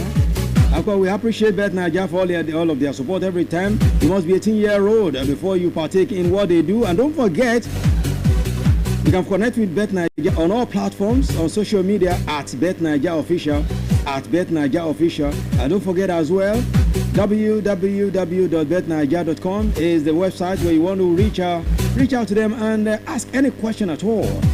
www.betnaija.com. At Bet Naija Officials on all socials. They will always be there, ready for you. You know, they have the best odds. No one comes close to Bet Naija when it comes to this business of betting in Nigeria and even beyond. They are the number one in Nigeria and not more. Okay, let's go to your calls now. 0702-520-1007. 0705-507-1007. Are you going to be a winner for today on the Bet Naija segment so we can give you the money? Let's know now. So let's keep the calls coming. 0702-520-1007 and 0705-507-1007. Hello, are you there? Good evening. Okay, that's a drop call. Please do try to call us again. Now let's know. 0702-520-1007 and 0705-507-1007. What's your view concerning the issue of protests that rocked the Super Eagles camp? In fact, they failed to travel to Marrakesh initially until they were persuaded and they were assured that their monies were ready. That was why they now traveled and they decided to train ahead of the game today. What's your view? 0702-520-1007 and 0705-507-1007. Now, concerning the Bet Naija, I'll quickly give you an information before I take your calls. Something great is coming to your city. Bet Naija is planning something. What is that thing? You just keep your ears to the radio. We'll bring you all of the happenings and all of the information right here on the Bet Naija segment of Complete Sports on Melody 100.7 FM. Do we have respondents on the platform? Okay, or is it about the prediction? Okay, Daniel, let's hear from you concerning that one. Yeah, we have Semilori Ajayi saying Semilori Adeniyi says Nigeria 1, Algeria 1. 1-1? Yeah. Wow. That's that. But you still have to drop the one for Egypt and Ivory Coast. Exactly, Egypt and Ivory Coast. So let's hear from you. Okay, so let's take the calls now. 0702 520 1007 and 0705 507 1007. We're looking at the Nigeria-Algeria game today. What's your prediction? You also predict the Ivory Coast-Egypt game. Then you also tell us what you feel about the fact that these guys decided to go on a protest just when we know we have an unimportant game against the Desert Foxes of Algeria. So let's have your prediction, and of course let's have your call. Let's quickly, ahead of that, let me quickly take another message from our sponsors, Bet Naija, so that we can now come back and take all of the things and predictions and your calls. Bet Naija, Nigeria's number one. Kí ni a fi ń ṣe àrà nínú eré sí ẹni tó kọ́kọ́ bẹ̀rẹ̀ àti ẹni tó ṣe lọ́nà tó léraléra? Fún ọdún mẹ́wàá ó ní Bet Naija ti ń ṣàṣíwájú pẹ̀lú àwọn ògbóǹtarìgì bíi Bet Builder, Bet Freezer, One Up Bet Group àti àwọn ọ̀pọ̀lọpọ̀ ìdánilójú lórí ẹgbẹ̀rún lọ́nà ọ̀ọ́dúnrún eré bọ́ọ̀lù. Ẹ̀ tayò fún ìgbádùn nìkan, ẹ̀ ń tayò láti jẹ̀gbádùn ńlá. Ìdí nìyí tí Bet Naija ṣe jẹ́ àkọ́kọ́ ní Nàìjíríà. Kì í ṣe fún ẹnikẹ́ni tí ó ti pé ọmọ ọdún méjìdínlógún. Bet Naija àkọ́kọ́ ní Nàìjíríà. All right, thank you for being with us. This is the Bet Naija segment of Complete Sport this beautiful day. Yes, I don't know what's wrong with is it Daniel's phone now? Okay, not Daniel's phone. It's Akorede's phone. I don't know what's wrong with his phone. They're not connecting. But don't worry, we will definitely at the other side because we're still talking full time the Super Eagles Algeria game, full time after the Bet Naija segment of the show. But let me let you know that Bet Naija always give us the support every Saturday on this show, bringing you the very best. You can also bet on the Nigerian game on Bet Naija platform. Just go there. FA Cup matches are going on right now, and the games that are coming. Of course, Chelsea or we're playing Charlton later. Bet Naija is offering you something great for that match, and all of that games coming through as well. You have tomorrow on the Bet Naija. We have the final of the Super Copa, La Liga, the Liga Super Copa in Spain, which is being played in Saudi Arabia. You can also go to the Bet Naija platform and have some very good odds there that have been placed for the game. You also have the Australian, yes, Bet Naija. You can also bet if you're a tennis lover. You can also bet on Australian Open that's starting on Monday. So you can, all of these games, not just football, you can bet on all of the games as well as virtual games as well. Bet Naija will always got your back. You can go on www.betnaija.com. Yes, the www.betnaija.com. That's the website. And you can also go on the social media platforms. On all platforms, they are at Bet Naija Official. At Bet Naija Official. That's the platform, and that's where you get what you get when you represent. But make sure you are 18-year-old and above. Yes, don't be an underage and you go there and you say you want to do betting. No, it's not for you. Okay? Can bet on all games. Spanish La Liga, English Premier League, Italian Serie A, we have the Bundesliga, and of course the French League on. And not just these top 5 leagues, you can also go on other leagues as well, from the Scandinavians also to the Arabian League. You can go anywhere and bet. Somebody say, what about Nigerian League? Okay. You can also check it out. Yes, on Bet Naija segment. Everything is there for you on Bet Naija platform at www.betnaija.com, www.betnaija.com, as well as at Bet Naija Official, at Bet Naija Official. Okay. So let's begin to wrap up the segment of the show. Sorry for the phone lines. Phone lines seems the network seems to be down, but definitely We're looking through your predictions. At the other side, we relate it with this one. All right. Thank you so much. If you win, you will definitely be our winner. We'll credit the money straight into your account as we do every time. Thank you so much. And thanks to Bet Naija, the management of Bet Naija, for being here every Saturday. We appreciate the partnership. God bless you. They promise more partnership with us, and it's coming. And we look forward to all of those beautiful partnerships here. Complete Sports on Melody 100.7 FM with the finance and the crew, the backing of Bet Naija. Thank you so much. We'll be back next week on the Bet Naija segment of the show. But let's have a breather. Now, the other side, we talk straight Algeria, Nigeria, head-to-head. Team list out, who is to be playing tonight and who is not playing or who is on the bench. You get to know very shortly.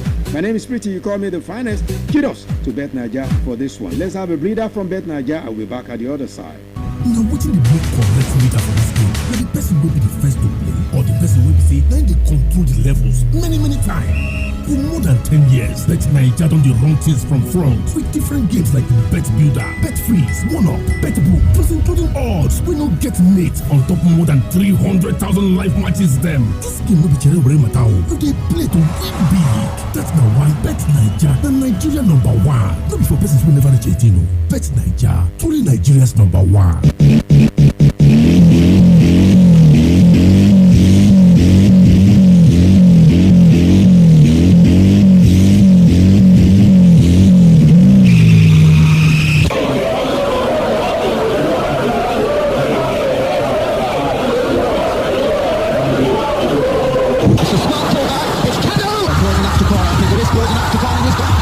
From Dalton out. That's a smashing ball, it's Martins. Josie, your ball, the good ball. Oh, it's pushed out to the bow. In the goal, Josie. Sensation. What a wonderful finish. That is the most embarrassing own goal. Oh, what a goal. Like something out of nothing. He struck it sweetly. And doesn't he ever score ordinary goals? They're all copybooks off.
Definitely, the Super Eagles a big task on their hand.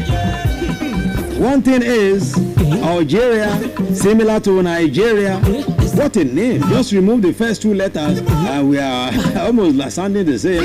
Algeria, Nigeria. And you know what? Green and white, the same color. The only difference, they are white, we are black. Well, anyway, they will say we have some white guys in our team as well. But the way it is right now, it is Algeria, Nigeria. The last time we met, it was a very bad news for Nigeria, as Riyad Mahrez gave us the heartbreak in the 90 plus 3 minutes to convert a free kick that made Nigerians so cry that night. Where will it end today? Here we go again, and here we go again. My guys are back with me now, and let's talk about this. The Bam Bam is still right here, and the sports here is here. Looking at the head-to-head. The last time we met, it was 2-1, 2019 AFCON. We also played a friendly. It ended 1-0 against Nigeria. We also played Kings Cup in 2022. They defeated, Nigeria beat Algeria 2-1 then. No, Algeria beat us 2-1, sorry. So it tells you in recent times, they've been having upper hand. Bam, bam. Algeria today. Daniel said we should just keep our mind on a different level. You know this Daniel, the wicked guy. Yeah, two familiar sides at this stage of the AFCON. Both teams have gone out to do well. When it comes to the AFCON, for Nigeria, we've run in 3 times, 1980. And quite shocking that it was Algeria we played in 1980 final. Exactly. And 1990 final where Nigeria got to the final. Algiers 90. Algeria defeated Nigeria. So we beat them at home soil in 1980. On home soil in Algeria they beat us 10 years after. So it goes to show that these two sides have always slogged things out over the years. But I'm not going to use the history. Now we'll talk about reality, because 1980 is, I wasn't even born then. So let's leave that part. The likes of Segun Odegbami were the ones that did it. So let's come to reality. Who has been doing well in recent time? Algeria, they've been one of the best teams. For Super Eagles, they boast of good players, but they've not been one of the best teams so far in the African Cup of Nations over the years. Or let's say in the world football, because in the African Cup of Nations we were in the finals last time. Exactly. And now we're into another quarter-final against Algeria. So far so good. They've had a fantastic run. For Nigeria, the Super Eagles won all 3 games. For Algeria too, they actually had a fantastic run too. But North African teams, when it gets to this stage, you're usually tough, honestly speaking, and they are usually very, very tough. Exactly. For some of these other teams, for the South Africans, for the West Africans, they're usually very, very tough. Just only Tunisia, amongst all of them, has been able to go off. Egypt is still in the competition. Morocco is still there. And now Algeria. The last outing, that was 2-1, where Riyad Mahrez scored a fantastic free kick, and it was on the faces of Nigeria. Sadness when he got the goal. So this is another time for them to revenge. For the Super Eagles, we've had a good run, but all up till the final game where, not the final game, the round of 16 game, yes, where we had a scuffle between our best players so far in the competition. We've not heard anything very nice out there. We've just heard that the issue has been settled. No video evidence to show that. Ademola Lookman and Victor Osimhen, they are both happy. They are both happy in the camp. It's just reports we are seeing. So Algeria too, they're having a good run. Their players, Riyad Mahrez was subbed off early in the game, in their last outing, but they have very good quality from the bench. But heading to this one, if Nigeria play a fantastic game, the one they played the last one, the last game we had. Is it game Mozambique? Mozambique. If they play that style. You think we played fantastically? We played well. Mozambique were not. No, we played well. We played well because it looks like the coach has finally gotten his formation. Akko Adams is coming to that game. He has been coming to the game not to score, but just to help the team, and he has eased the pressure. And that's what Victor James Osimhen has been looking for all this while. All this time we've been having Cyril Dessers, Paul Onuachu. They've not been able to give Victor Osimhen that support. Last outing, when Victor Osimhen was the only striker, the lone striker, we got to the finals against Ivory Coast. But now he has somebody who is supported. There's Ademola Lookman. If he's not selfish and is trying to release the ball, we are going to have free flow football. Iwobi is in his prime right now. We have 2 City BMF. One is called the Tank, and the other one, Wilfred Ididi, who can calm the ball down. So why not? We can play a very good game. So they are giving Iwobi a covering, and Iwobi can now distribute, and is under the shadow still. He's not the one playing the attacking role. It's actually Ademola Lookman, but he's there to assist Ademola Lookman in terms of the attacking role. So if we can play that style of football, for me, this is Nigeria's biggest test so far. Tunisia, no competition. Uganda, no contest. Tanzania, Mozambique, no contest. This is the biggest, and this is where they should prove themselves. If they play like the way they've been playing, they should be able to get. He's been mentioning one thing constantly: It's one of the if he mentioned. I won't take him up on. He said if he released the ball. Lookman Ademola, I'm shocked you say that to a man who has the highest assist in the tournament.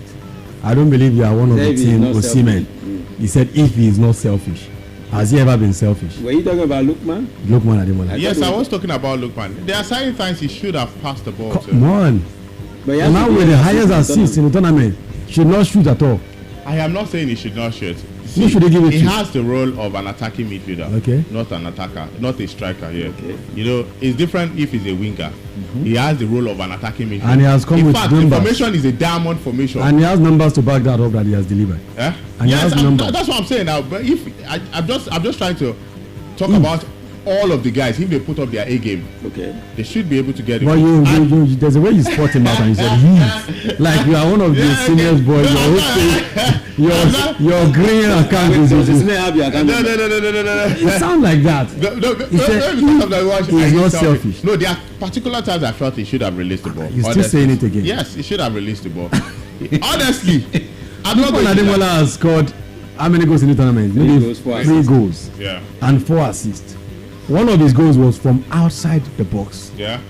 showing a man that is not encroaching into the striker's area. Another one of his goals from the edge of the box.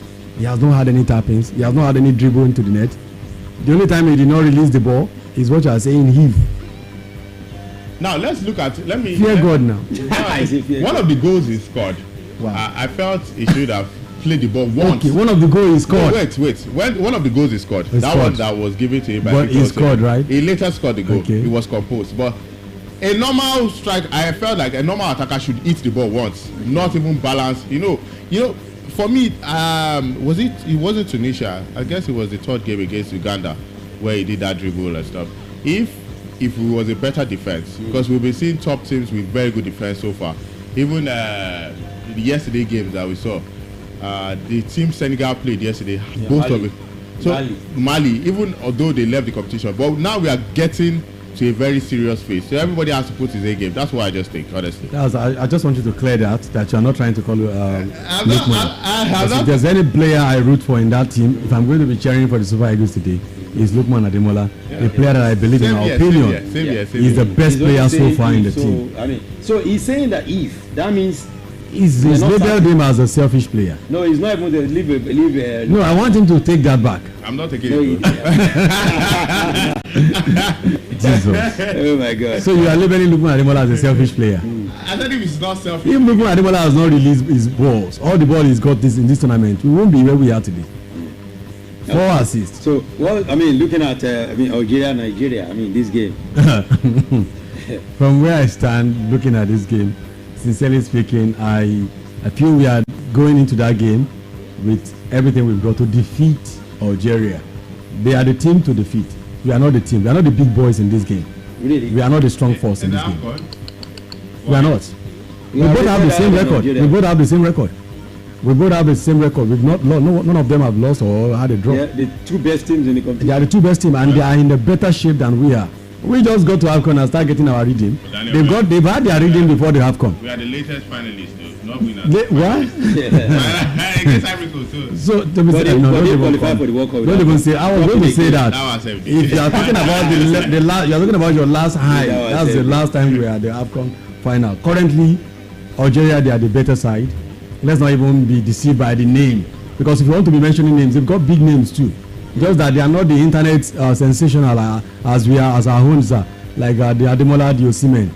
Their own people are not the internet They're not flashy. obsessed people like we are. You know, who will post this one. They are not data boys. You will see them when 5 p.m. starts. I'm not Algerian here, and I'm not supporting Algeria. You look like I might sound like that. I'm just being very honest, and I'm telling Nigerians to be really, really not so So people overly like us who have not relaxed. people like us who have not eaten dinner now. What are you telling us? Well, thank God you are a married man, sir. You know, I say yes, sir, because it's very important that you get home. If you go and eat dinner, There's someone who has a responsibility to ensure that you eat. She will tell you that you cannot do this now. How will you eat? You don't enjoy yourself. School fee is coming. That's the bigger. To be honest, sincerely, I think it's going to be a very interesting game. To be very honest, it's going to be a very look at the records of the 2 teams. In the last 10 games, both teams have only lost 1 game. Exactly. So it's going to be a very, very interesting game. But one thing I think Nigeria will get today is the test of. We saw a bit of a performance against Mozambique. Not much of that against Tunisia, but against Mozambique, we saw more like an organized team where they were playing the ball on the ground and all of that. I asked him a question concerning that game. Did we actually bring on our A game on that day, or Mozambique were not just No, we played our level? we played our A game, I mean, we play our C game against a Z team. Not our A game. It's like our C game. So a C level game. What Bam Bam said against a Z team. Perfectly that day is not actually Zimbabwe. What are we talking about here? Mozambique, not even Zimbabwe. Mozambique will not have survived against anybody. But Daniel, do you understand now that Mozambique got to where they are by all draws? They didn't get any win in the tournament. Cameroon also got to where they got with No, they had a win. Mali, sorry, I wanted to. And we can talk about Mali. When we talk about Mali, we will put some respect because this is a very fantastic side until yesterday. How? They did not win anything. They did not win anything, but when you look at the teams they played, they were not lucky. They tried to survive, and they survived until that very moment in the tournament. They survived yesterday. Despite the red card, they still survived. They did not receive 4 or 5 goals. There are teams that did not have red card, and yet they beat them like that. So as I'm saying, Algeria, what we are going to see in that game, we are going to have a test of a team that is well organized. They are playing some very good football. In fact, I can't wait to see how the likes of Lukman Ademola, the Victor Osimhen of this world, I want to see how they will fare. Especially our brother in goal, Stanley Nwabali. Each time you mention that guy's name. Chief, okay, his name is Chief Stanley Nwabali.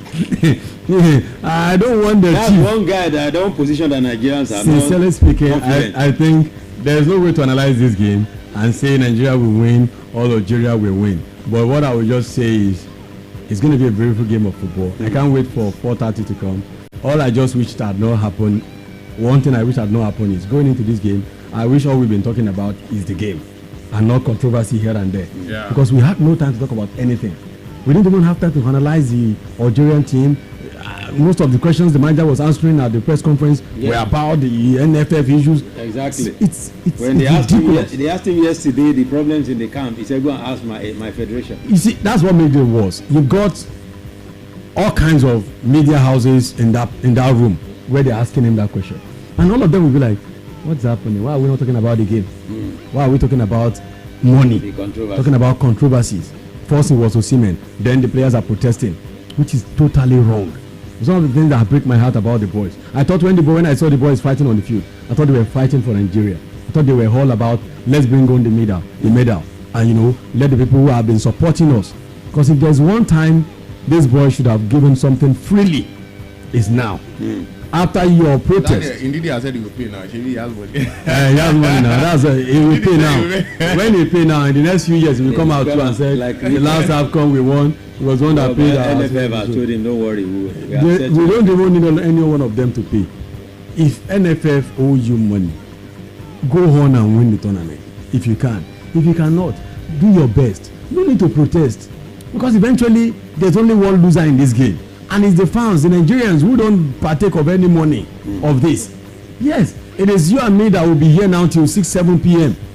watching the game. It's people who will leave, I know who will leave their house very far to viewing centers, especially in this period where the heat is very strong.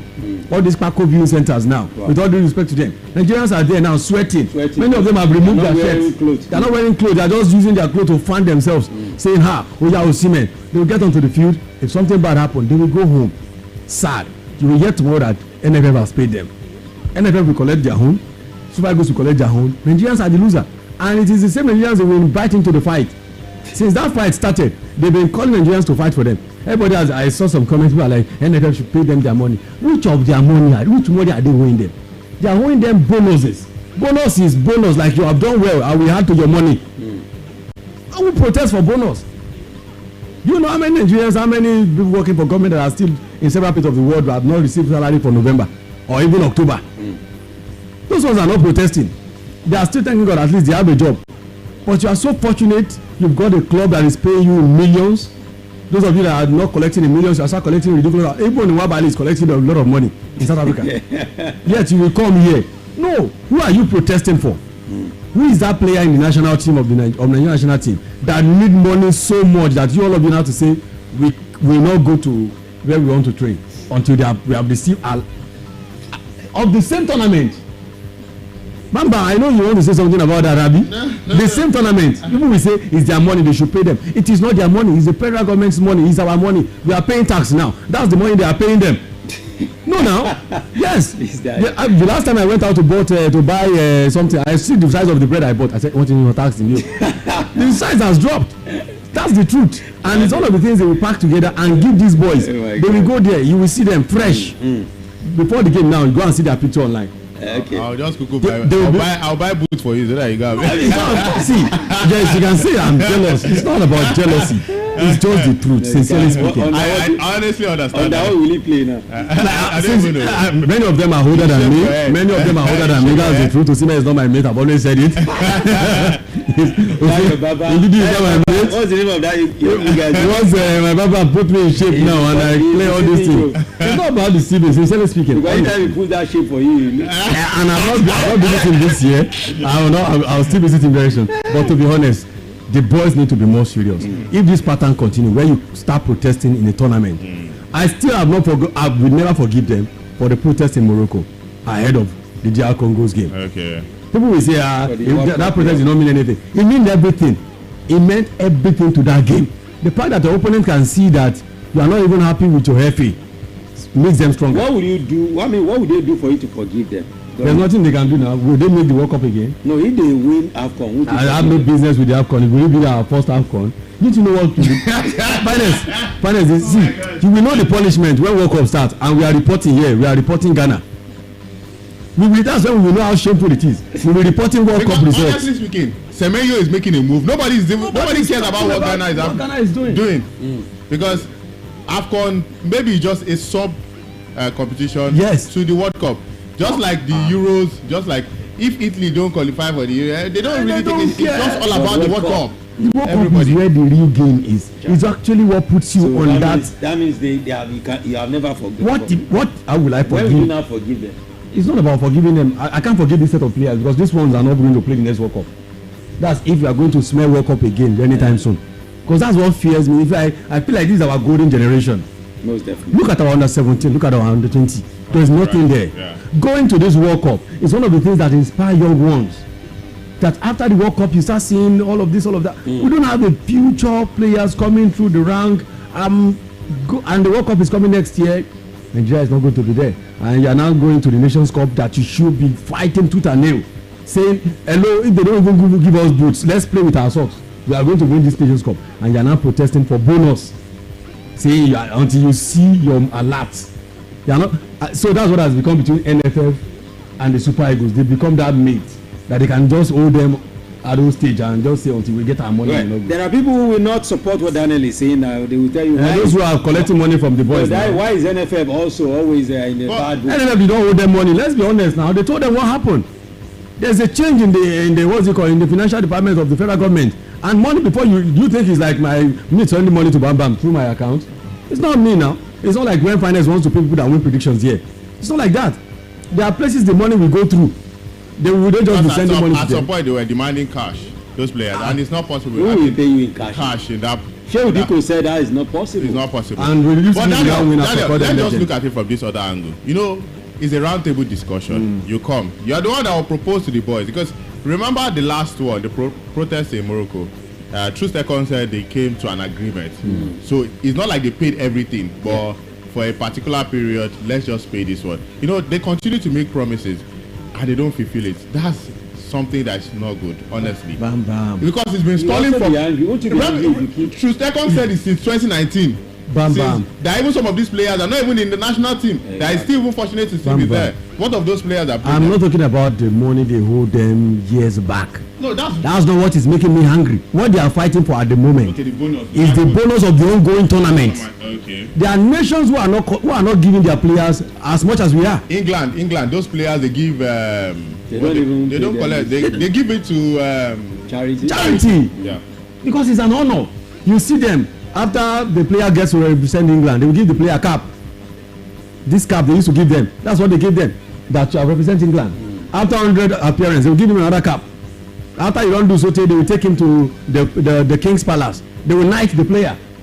Knight Arise, Kinnick of England, Sir Beckham. That's this one. They understand that kind of honor. They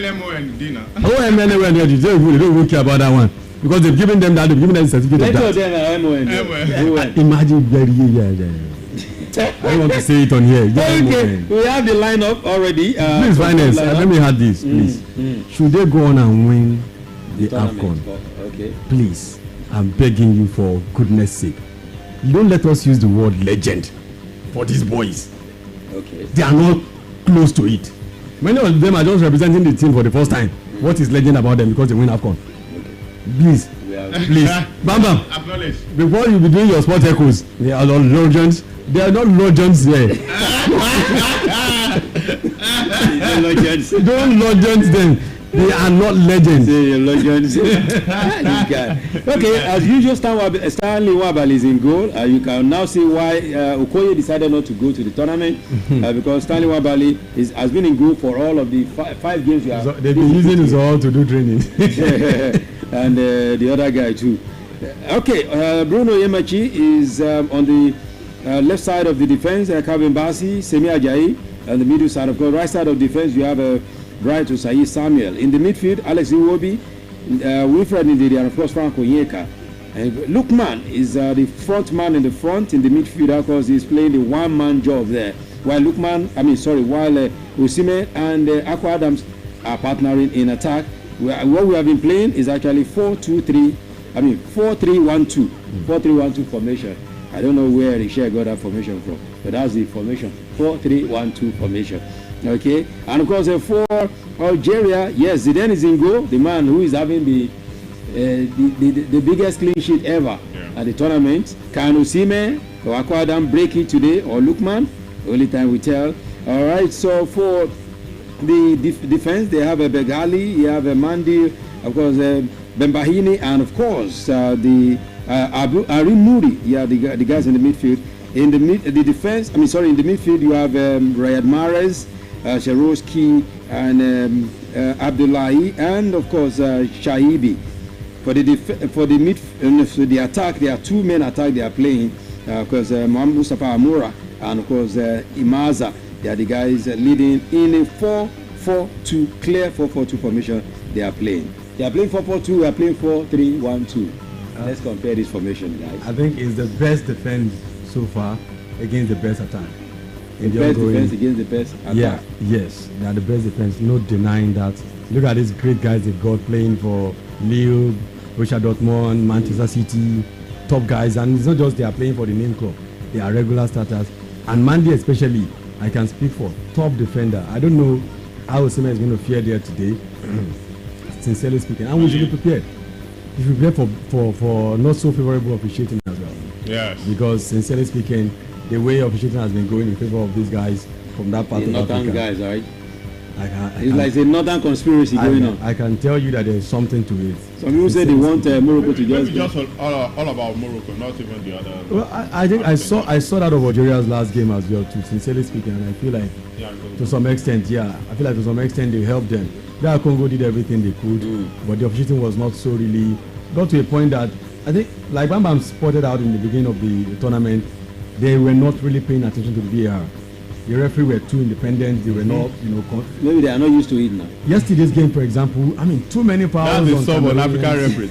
As in, I don't know what will make you feel like you got an assistant that says you come and look at something again, and you feel like you made the right. That particular referee is stubborn. The one of Morocco. Yeah. It's been giving cards. He made the game very impossible for Cameroon yesterday, and there was only one way for Cameroon to just lose. No, because everything they were elbowing then and everything. So our boys should not be baby today.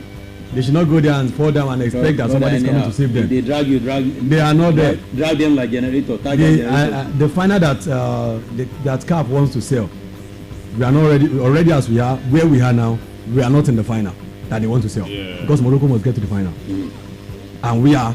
If we win this game, Morocco is going to be our next opponent, right? Yeah, definitely. So we are not in the final. We both can never be. We are not in the final they want. They are projecting.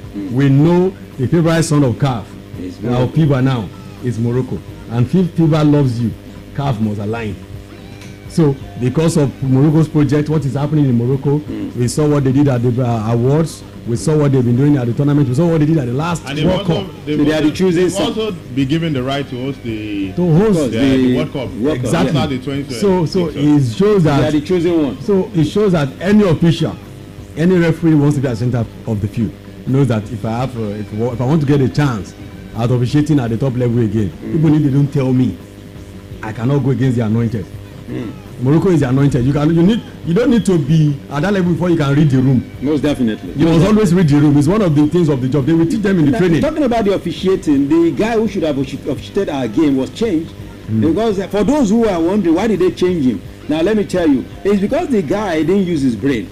The sponsors, that is not part of CAF arrangement, are the guys that gave him a canvas that he's wearing, and he went to wear their canvas, and the guy is actually the one who won the best referee for CAF. Now he's the one that CAF is even surprised that how did that guy do such a thing? Let's forget about it. Everything has something. When somebody says so that they know what they were doing. How will you remove somebody? I said it's not the first game that guy is officiating today. He's officiated before. So the best referee. Experienced referee. Yes, so now that kind of stupid to know that the best referee in Africa, anointed by CAF, all of a sudden is not fit to officiate a game. Is that not what they are saying? Yes, the best referee. The best referee. Yeah, they say all of a sudden he went to wear a sponsor's. What ridiculous something. Anybody can overlook that, you know. Anybody. That didn't need to make news. If that had happened, that story, it didn't need to make news. That story, how can you change it? Because they changed him because they changed him for other reasons. They now put that in the news as the reason why. Because that's not his first. Today is not going to be his first game. His first game. So how he's officiated like 2-3 games. How come you did not see all that of this error? So it is now that maybe you feel like this guy is too straight. He will not do what he wants. This guy won't bend.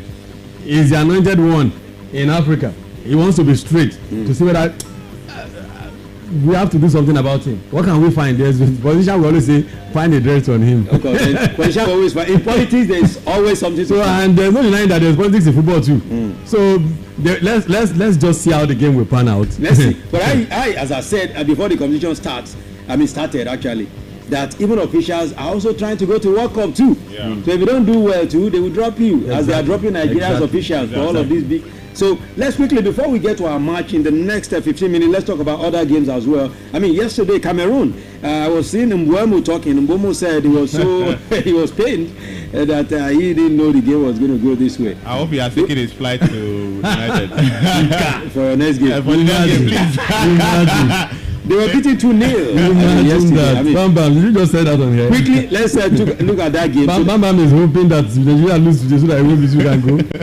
No, is that what you're hoping? No, it's just Mbeumo. I mean, Diallo. He's a man you guys. And of course, Cote d'Ivoire too. Exactly. Then they take the next flight. I mean, so that game yesterday, I mean, looking at Cameroon, Mbeumo was everywhere, but nothing happened. Cameroon, for me, did not pose enough threats yesterday. And for Morocco, they were very, very structured. And one of the things Morocco did was to play like an underdog. Now, they started the game marking their key players. Anytime Mbeumo is on the ball, it's always two players. Baleba will hold the ball in the middle. Baleba could not turn. Exactly. He was always facing the goalkeeper. He could not make that turn because Brahim Diaz was always coming alongside El Kabi, who is the striker of the team. So they came with a plan. That's why Morocco, they were always focusing on their key players. Key notes, the key players. The man from United, Mbeumo and Baleba, they cancelled Baleba in that game. So they were just looking for the opportunities, and eventually they scored one through El Kabi's assist to Brahim Diaz, and later on in the game they got the second. But talking about the officiating, it was poor. Honestly, talking about that. Cameroon, that kick against Mbeumo in the penalty, it was a solid foul. I played that clip over and over again. So for me, it looks like everybody is just going towards Morocco. But one thing about Morocco is their performance on the pitch also proves that they are good. They are a good team. You know, they are not a team that everybody is rooting for, or maybe CAF. But me, I've been seeing. I don't know. Maybe it's just me. I've not seen Morocco Dazu very spectacular in this tournament. They're just getting the win. I think they are just very cool-headed team. They are not flashy. They are getting the results. They are very quiet. They don't have a player that you can say this is the star. We can talk about Brahim Diaz, what he's doing, but at the same time, Brahim Diaz knows that he's not the one doing the job. The goal he scored yesterday, for example, the ball just came and hit him, and that was the goal. So when you are playing in a team that is so technical, the job can finish itself. I remember a Spanish side that was without a striker and won Euros in 2012. Yeah, there was no striker. It was Fabregas, Xavi, Iniesta. Their both great was crazy that year. He went on and he delivered a very good team. They were just pass. they made football look like all you have to do is frustrate your opponent, and then they will do the rest of the job. They went on to win Euros. So this is one of the things we're seeing. So we're talking about Spain here, and then we're talking about Morocco. Talking about a manager who also has his own roots in Spain as well, the Moroccan manager here. And they are so neighbors. You can see a touch of that in how they are playing. So I don't know, going forward for Super Eagles, I don't know how they can start seeing that. Of course, maybe I can say it's not the nature of our own game in this part of Africa to play with that depth of technicality, sincerely speaking. Okay, all right. So that's how it ended. 2-0. Cameroon defeated. They are back to where they should be now. Of course, the first game was Senegal. 10 men Mali beaten by Senegal 1-0. I mean, we don't need to waste too much time on that game because Bam Bam and I already talked about that game yesterday. Maybe you have something to say concerning that game quickly, but we need to talk about FA Cup before we now go back to the Super Eagles. Okay, so the other game tonight, let's quickly look through it. Egypt and Ivory Coast before we talk about FA Cup. Egypt, Ivory Coast. Egypt, the all-time winner of the AFCON. Ivory Coast, the defending champion. For this set of Egypt, we can talk about the history that they are one of the best sides in AFCON. They've won it 7 times. But this set, Mohamed Salah started, they've not won the AFCON. The Mo Salah-led set. Exactly. Mo Salah-led set. 2021, yes, they were close where they got to the finals against Senegal, but they lost. But this time they have another opportunity. For Ivory Coast, former champions, they were the winners. They are still the champions because there's no new champion.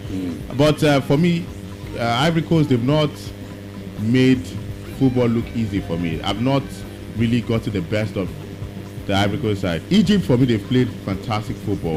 And now, this is a better Egypt side than 2021 because Egypt, at that point in time, they didn't have any other person. It was only El Neni and Salah. And then El Neni wasn't even a starter for Arsenal. It was just more like Brahim Diaz coming off the bench. He was just trying to. So it was only 2 players. But now they have relief. They have Omar Mamouche, who can also do the job.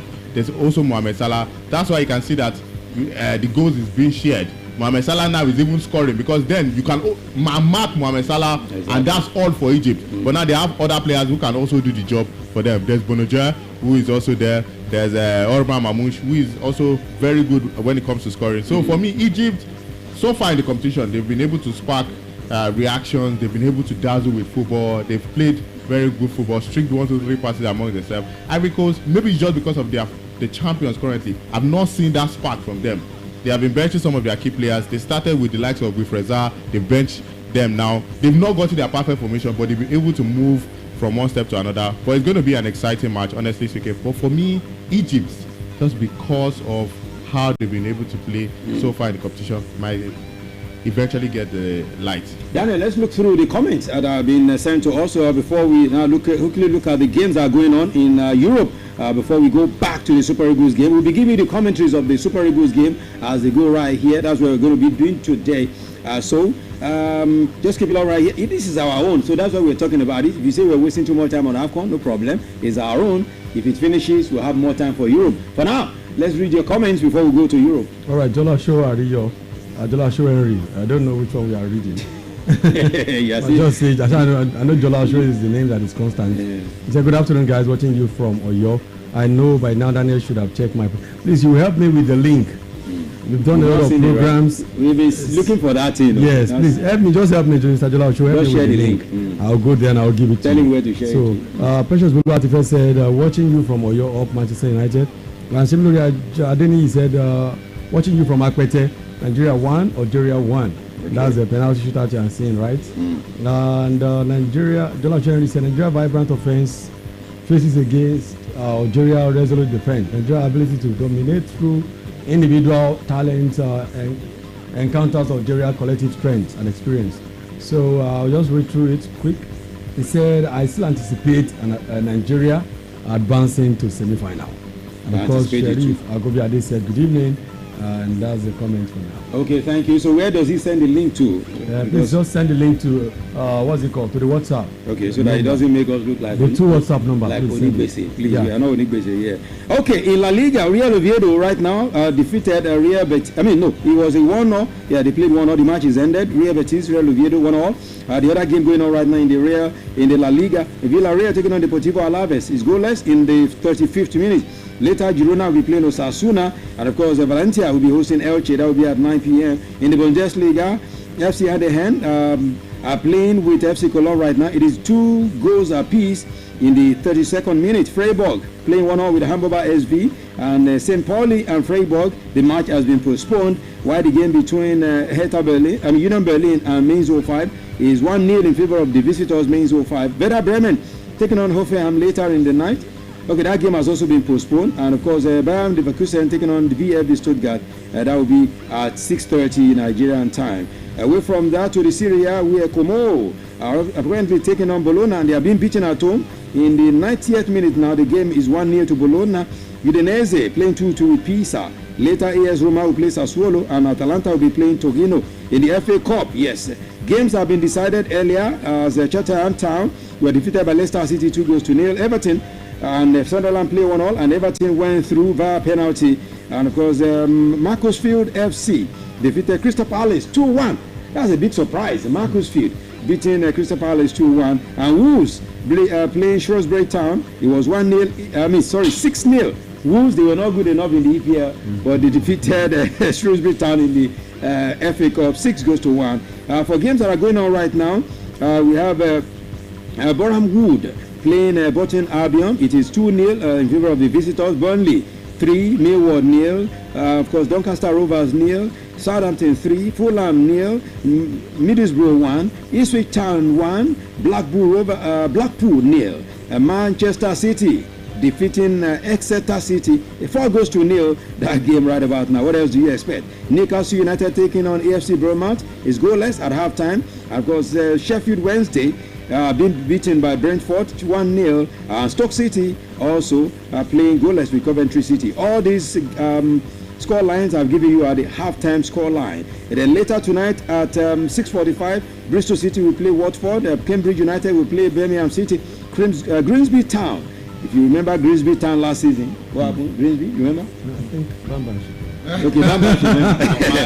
Bamba, you remember Grimsby Town? Yeah, I remember. Okay. They'll be playing Western Super Mate, and of course Tottenham Hotspur will play Aston Villa. That's the toughest game of this third round of the FA Cup. All of these games are for 6:45, and at 9 p.m. it will be Charlton Athletic taking on Chelsea. An easy start for the new coach of Chelsea, right? Yes. An easy start for the coach. What a way to start your career.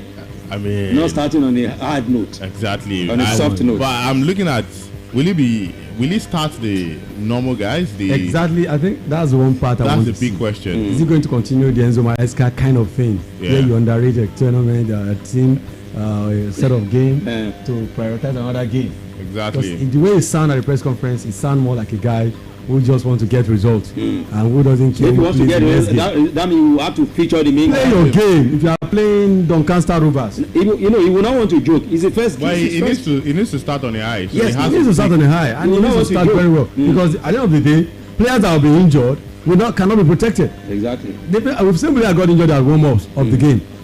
Players will get no matter how training. you protect Lavia, he will still be injured. So it is you who will lose your job last. All the players this man was protecting now, you didn't get to be around to use them now. No, he's gone. What of Rhys James? Even Rhys James is one of the reasons why he got fired, because they said most of the times Rhys James was not cleared to play, and he was playing Rhys James because if Rhys James was cleared, yes, it's one of the things he said. But James has been giving them results. Yeah, it's been given, but then there's the technical people, the medical people who get to say which player is fit or not fit.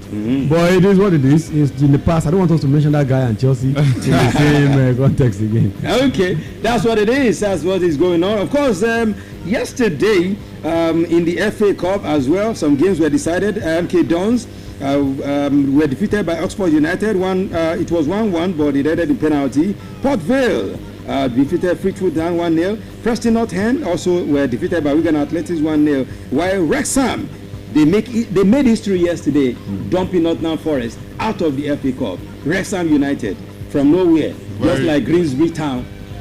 Very disappointed with them. They scored the first 2 goals. That's Wrexham. Nottingham Forest came back. Exactly. 1-2. They equalized. And afterwards, they went on to penalties that they lost that one. It was just sad and shocking. For all of these teams like Nottingham Forest, these are the competition. At least you should get far. Exactly. If you cannot do well in the Premier League, you can't get to Europe. You can't get to Europe. You can't win EPL. So show dominance here. Look at Wolves. They proved the points by. That was a bashing. So I'm just disappointed with that result. Okay, guys, we'll be giving you the commentary of the game as the game starts now in a jiffy. In about 3 minutes, 2 minutes, the game will start. So keep it locked, don't move it. You ask for it. We'll give you the commentary of Nigeria and, of course, the Algerian game. Keep it locked right here. The guys are still here.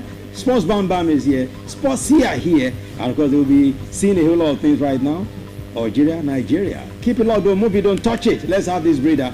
When we return, we'll be returning to the Nigerian game live. Keep it locked. The finest is here with the guys.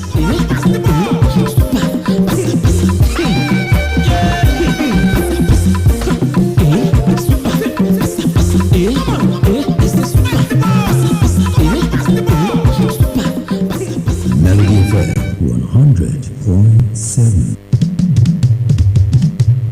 Melody FM 100.7. kọjá bẹ́ẹ̀. gbogbo sí a tó ń ta lódòkè tó ń ti tani lólobó àti ìlanilọ́yẹ̀ tí ò lẹ́jà ń bá kọ̀.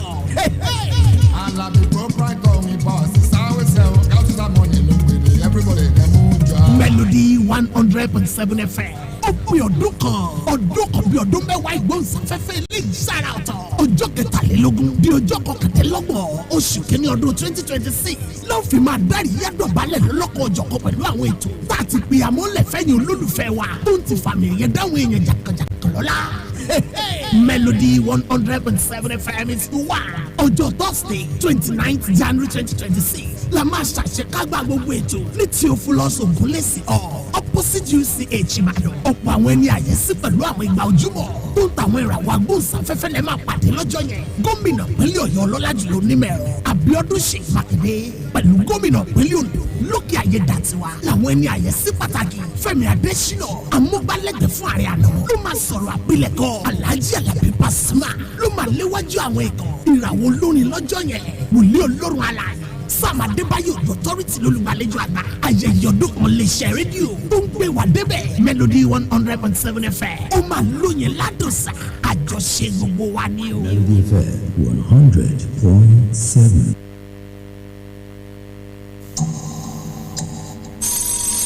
From Melody 100.7 FM, Ibadan, Oyo State, Nigeria. The time is 5 p.m. Effective for the Nigerian team. And one thing about their team is about their midfield. You have always Ndidi sits at the back four, in front of the back four, and you have Oneka and Wobi doing interpositional changes and surging forward to add numbers to the attack. Nigeria have scored 12 goals at this Africa Cup of Nations. Algeria.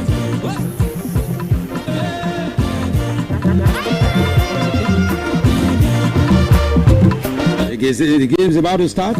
As you've heard us give you a snippet there. We're about to start the game. As we go, we'll be giving you the game. You will get to hear what is happening on the pitch, while we also give you the action as they go on right here. The finals here, the sports here, the sports Bam Bam in the building. Wale Adeto giving us support, as well as Hassan Akwediomoya Eleso giving us support. From the other side, we are the ones striking. They are giving us the defensive coverage at the other side. Talking about Wale Adeto and of course Hassan Akwediomoya Eleso.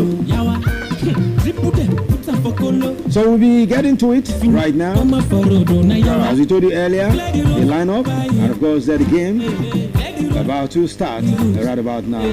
Nigeria on the kickoff right. Of course the game going on. This is what's going on right there, of course.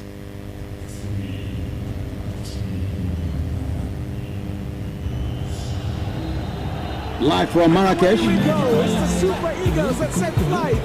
They are in the all green strip. Live from Marrakesh. Super Eagles in all green.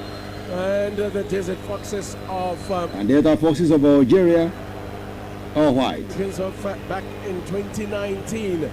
Everyone's still talking about what happened in 2019. How it will not happen tonight. Afternoon. That's what is happening tonight. You get to see. Okay. So that's how it's going down right here. Okay. Taking charge. Eric Sher is wearing a different thing today. I've never seen him dressed this way. I see a beautiful suit like that of Daniel. Looking beautiful. Nigeria has the first beautiful moment of the game. A free kick to Nigeria now, close to the 18-yard box of the Algerians. Algeria with all white, Nigeria all green.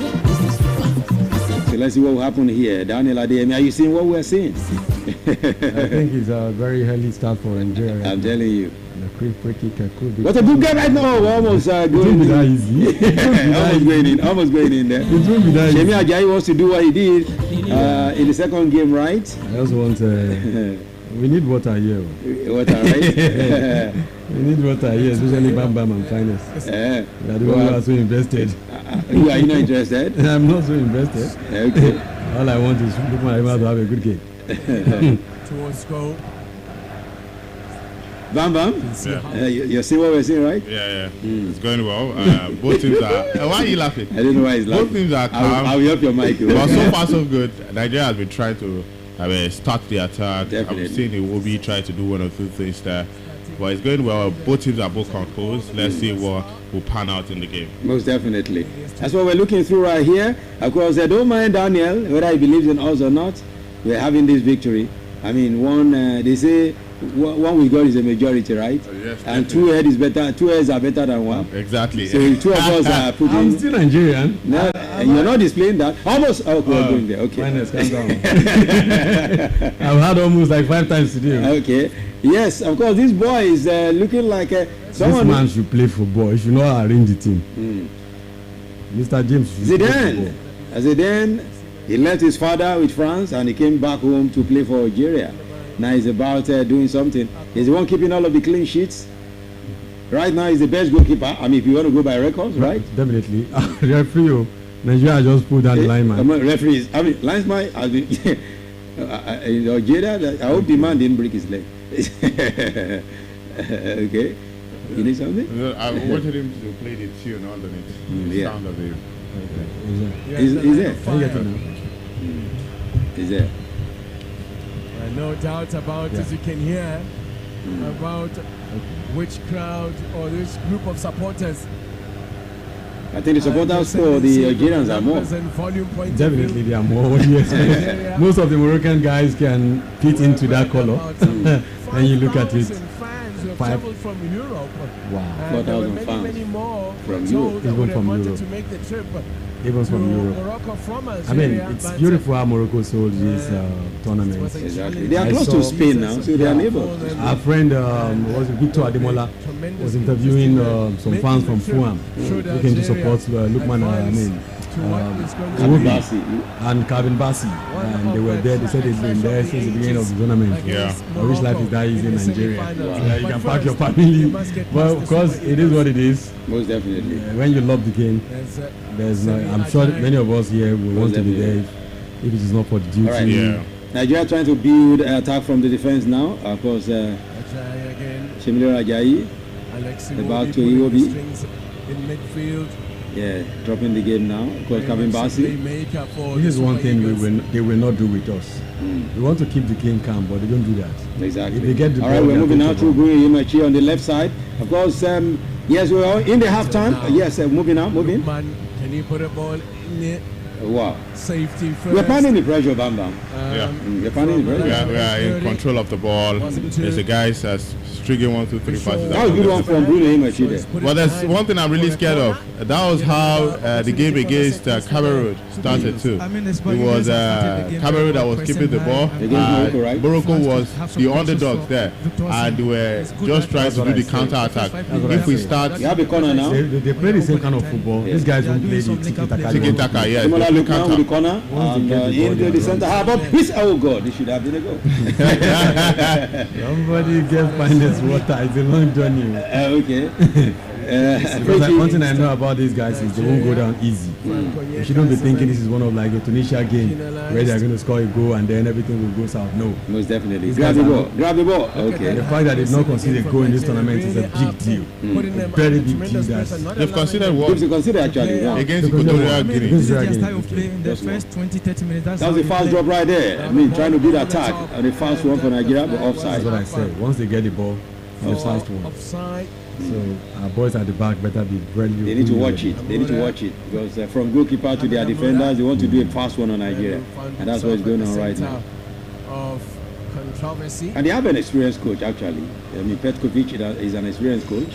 I mean, compared to all the teams all the teams that are doing it in Africa have got very big coaches. Not big on paper, but you will see that these are experienced managers. Yeah. These are experienced managers. They're taking risks with the man we've been hiring, people we've been hiring in recent times. But just the other day we were celebrating, what's it called? 1 year of Eric Shekusel. It will be, I mean, Osimhen is in dangerous area, but the pass was very poor. Wow, very poor pass. He was the one they passed that ball to, he would be angry. Yeah, that's the truth. If he was the one who would be angry. I think he should have gone for a power. The angle wasn't that good, but Nigeria still keeping the momentum so far, having the share last year of possession. The quality and the ability. Are you even seeing what you're By the very experienced Aisha Saying you didn't see it when the thing happens. Yeah, you see from there. Yeah, I can see. Another corner for Nigeria now. Oh wow, what a header for Victor Osimhen, but he went over the bar. He went over the bar. This is another one for Nigeria. We keep adding the pressure, and they are feeling the pressure. Another beautiful delivery from Ademola Lookman, and Victor Osimhen had it over the bar. See Osimhen rising high, and definitely. Man, but this guy can lift. That's one thing about him. He knows how to lift very well. Good job hitting the mask, because that one just hit him in the face. The energy sometimes is not needed. But it's a very positive start from the Super too much Eagles, of energy and putting.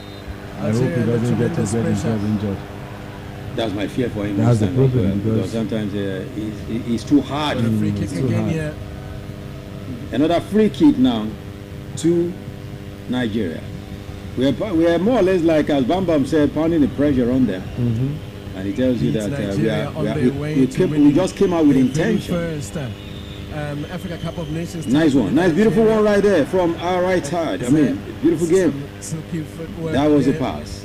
And of course, they pull over now right now. Nigeria over. Osimhen was waiting. Osimhen was waiting for that. Well cut out. Drops for Iwobi. I must say, incredible one to go. Nigeria has been playing. I'm telling you, the way we are putting out the first 9 minutes has been fantastic. It's definitely. Look at that. Look at Lookman. But then this is when you make something happen. Look at what Lookman is doing. Lookman is mesmerizing them right there. You don't make things happen. It should be a goal for us. Oh my God! Wow. Oh wow. That was so close. Frank Onyeka. That was so close. Wow, the referee didn't do that. I thought it was going to be a free kick. Oh. This is Nigeria keep piling forward. Offside, bro. Oh, that was a miscalculation. Man, that was a very close one from Frank Onyeka. Is doing the wonders for them. One of the underrated players in the team. Exactly, and doing very well. Doing very well. And they should continue like this. Vladimir Petkovic could be in a bit of trouble. He should have been a goal. You will see me have seen that. I mean. The referee has come across. Ivako Adams have seen that. Okay, Ivako, right? Not to see me. Ivako Adams have seen that. Why Ivako Adams? I just want another person to be the highlight of the game today. Why are you angry with Osimhen somehow? I mean, I thought you used to like it. I'm afraid of what to say next. Because Osimhen is, I'm a very big fan of what he has done. But then he's one of the players that needs to be very careful. Nigeria. I need to be very careful when it comes to French. What is doesn't understand French, but speaks Italian.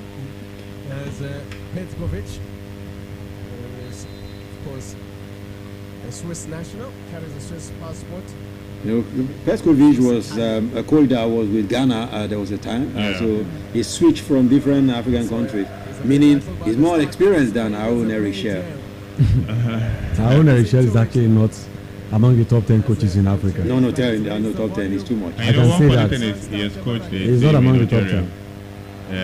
MC Ogias.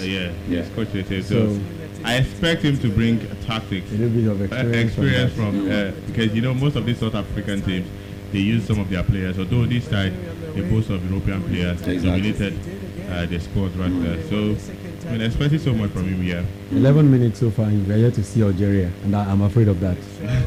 that scares me. the fact that it's 11 minutes and yet all we've been seeing is Nigeria playing. If we don't take the game now, I know it. Incredible. Mazza showing great feet there, Ibrahim Mazza. Exciting young talent, one of the newer generation in this squad. 11 minutes, still very much confused. Yeah. Nothing much. Yes. It's the way we're paying attention to the time. Yes. Right now, we need to pay attention because before you do it, because I have my speech prepared 85, for 90 minutes. I have a script prepared for in case things go south. You have a script. But you don't have a script for if Nigeria is going to take the day. I don't have a script. You're a bad guy. I know. You wanted Comoros. You wanted to wish me that my script will not be. It will be read, Abby. I pray so too. Just I just you'll be disappointed, Bamba. I just wish.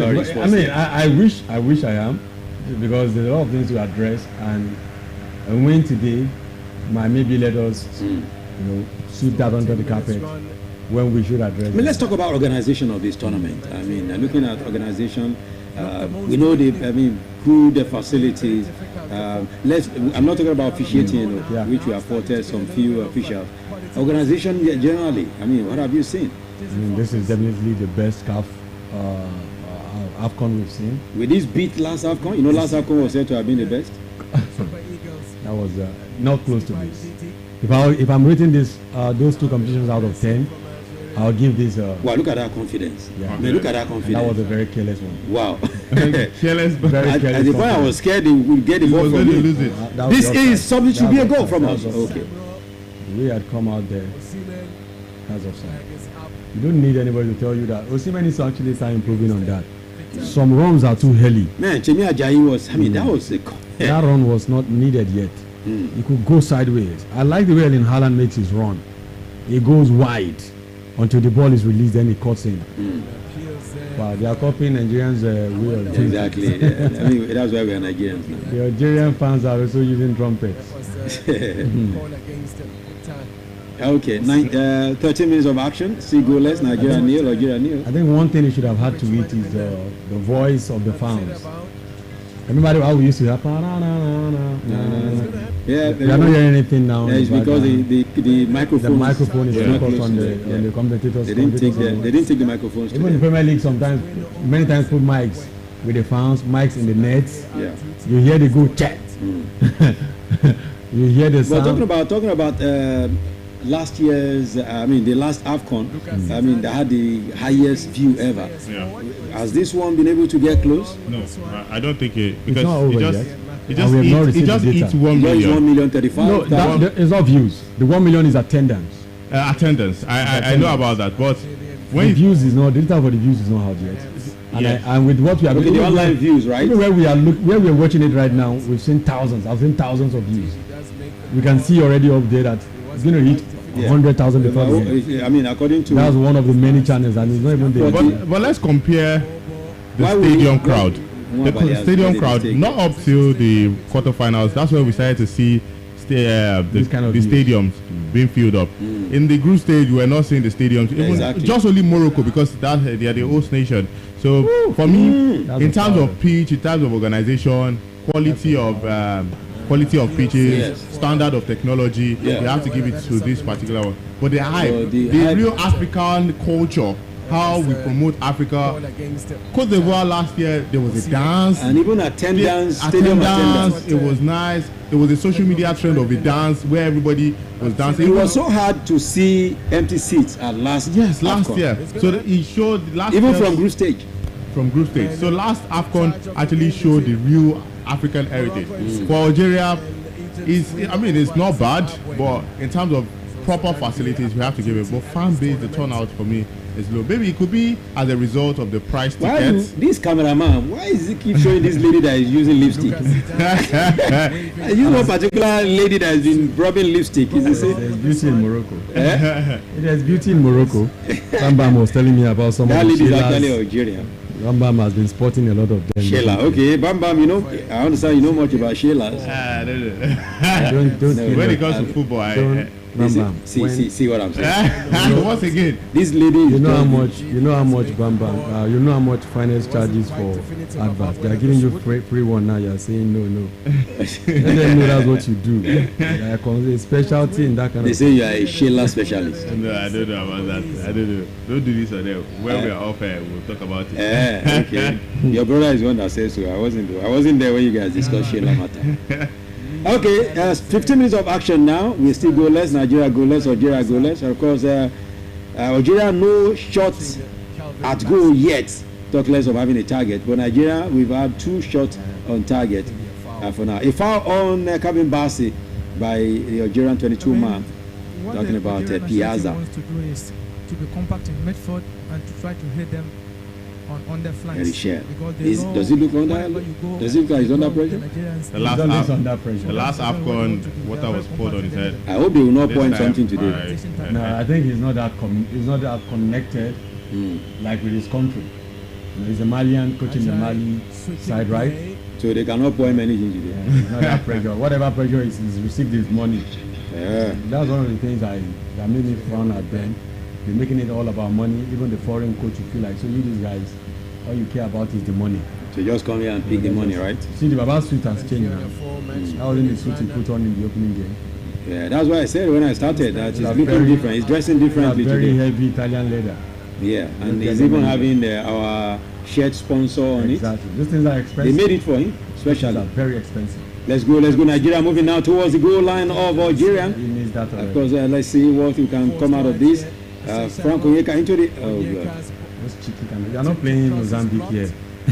I think we need to learn from when we are getting all of these balls now. We need to know how to use them. Otherwise, if the table turns, since the beginning of the game is Nigeria now. Of course, that's what I fear. That's what Bam said about Cameroon yesterday. Yes. When Nigeria comes, they will score and they will go quiet again. Because what I'm looking at is they want to check and see how we want to hold them in the 45 minutes. The second half, they come with their real game. One big motivation there for Algeria is Zinedine Zidane at the top of that, in that gallery. Everyone looks. Does it affect them? It have a big effect on. But I just imagine. I don't know who's a great player in the world now, who's retired, right there beside Nigeria, admitting his roots, one of his own playing for us. It's going to affect the boys. It's definitely gone to the dressing room to talk to them before and said, I wish I'd played for Algeria too. You know, he must have said something like that to them. If he had played for Algeria, we will not win the World Cup. And he's not there, of course. But that's one of the things you say. If you see the kind of passion you will be seeing in the team right now.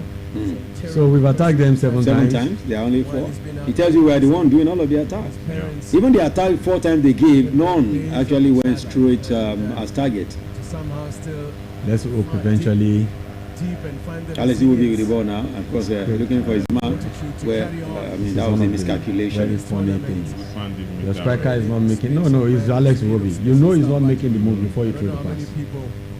He must have been on the run before you release that kind of pass. Yeah. Most definitely. The guy was standing and he just released the pass. It's difficult for footballers, but he wants to be there for his country. And that was a free kick. Of course, Bruno is in the game. Yeah. I think he's been very fantastic. If you go far to the final, this guy might be the third. When they make it. When you're facing a Riyad Mahrez, so you know you need to be on your game. He needs to be more offensive. Exactly. Riyad Mahrez. But Riyad Mahrez, is he still the Riyad Mahrez we used to know? He's still the one. Baba is still deadly passes. You just called him Baba, so it's not the one anymore. I don't think he's still the one. Riyad Mahrez is Baba because not flashy. If he was Riyad Mahrez before, would he be substituted? The later part of Luka Modric in Madrid was more dangerous than his early part. It's very dangerous. He comes on even in 30 minutes, he has impact on the game. Because when the older these midfielders get, the more they understand the game. Toni Kroos, for example, as he begin to age, he get better. So midfielders get better. Kevin Bassey need to watch it before he gets booked. I mean, it's not. I fear if he will escape it today. Because the way he's pushing. I fear that because they have actually not started their attacking job. They have not started their attack. Because if they start and they've not started, you're already in this. By the time they start, they will be raining left, right. There'll be cards for you. God bless Nigeria. 20 minutes gone. 20 minutes gone now. But give it to Morocco. There's no stadium that I've seen that is not spectacular. Very nice. If you see the area view of each of the stadium, I mean, it's crazy and beautiful. There's something we call this. What do we call test? They just use this AFCON to test what it called. Okay, test transmission. Like dance rehearsal, whatever. Yeah, dress rehearsal. Dress rehearsal. That's what they're doing. To test their facilities for I'm the World sure Cup. they are still criticizing themselves.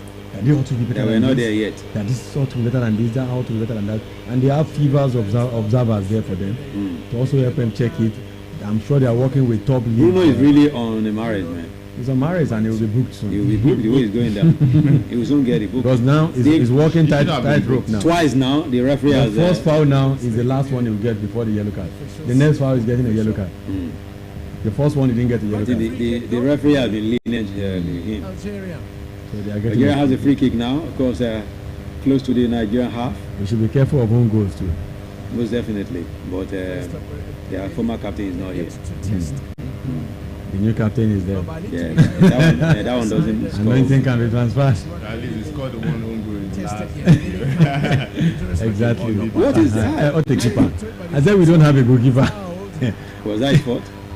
Why is he backing on target? You don't catch that ball, you punch the ball. He wanted to catch He wanted to catch that ball. That's it. But he actually wanted to. He did punch it. He did punch the ball. I was hoping that was the grab. I mean, you're too hard on this guy. No, he's not being too hard. What I set on out to be, what I projected he should have done was what he did. So, boy, you're harsh on him. No, not harsh. If we win this competition, you know why I'm actually hard on this one is because I've seen the best of Super Eagles too. I might not be that old, but I think you're old enough to have seen some very better performance. If we win this tournament, this guy will chase him out of Nigeria. The two days, that's a long shot. Okay, you told him. From where? No, I prefer to be from Cape Verde. At least I'll go to World Cup. Okay, because you like Sheilas, right? No. Oh, not that. Sheilas, I mean, Cape Verde has a lot of Sheilas. Bam Bam won't do that. Bam Bam, no, I don't do that. Okay. He knows I have a very good reputation. Okay, his reputation is about. So Sheilas, anybody that likes Sheilas, who don't have reputations are the one with Sheilas. Yeah, like that comes with a lot of damaged reputations. Like who? Like Bamba? I won't mention names. Okay.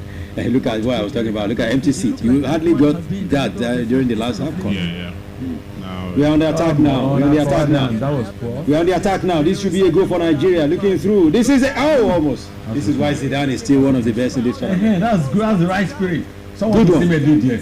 You applauded. That's what you do. They passed to you. This was a great mistake from their defender, man. It could have been a costly goal for him. You won't tell me you should have passed to you. No, he applauded instead. Shoot the ball and then he applauded. That was a great one from. That was the best thing he could have done. Nothing else. We are one player my eyes are on in this game all through is Victor Osimhen. I'm reading him on. We are working on this guy seriously. I'm telling you, the way this goes down. On and off the game. No, there's nothing you can do. If you can hold the AC of the stadium, you can't hold the fan of the stadium. At all. So the fan of the stadium is one thing you cannot hold. At all, of course. Yeah. But it's been so quiet to the game. I've not seen the ball touch. Or you want to carry the chair. Or you want to carry the chair of the stadium. Or you carry. You can't do that. Bam Bam doesn't know we are talking about. He's only Sheilas, you understand. Yeah. Anyway, Adeto is giving us support from the other side. Not total support. Okay. Okay, not total support. No total support. Okay. Don't you know? It's not his fault. Pana is proud of him. He's my boy, so I understand. He's taking half of the light of this. Okay, 24 minutes into the game, Nigeria still pounding the pressure on Algeria in this beautiful quarterfinal game. He will be now on the ball. To Onyeka again. Onyeka is more or less like an offensive player now. He's been very fantastic. I mean, look at that. Look at that defense. How to recover ball. I mean, look at that. That was good. But the way we get back the ball is interesting.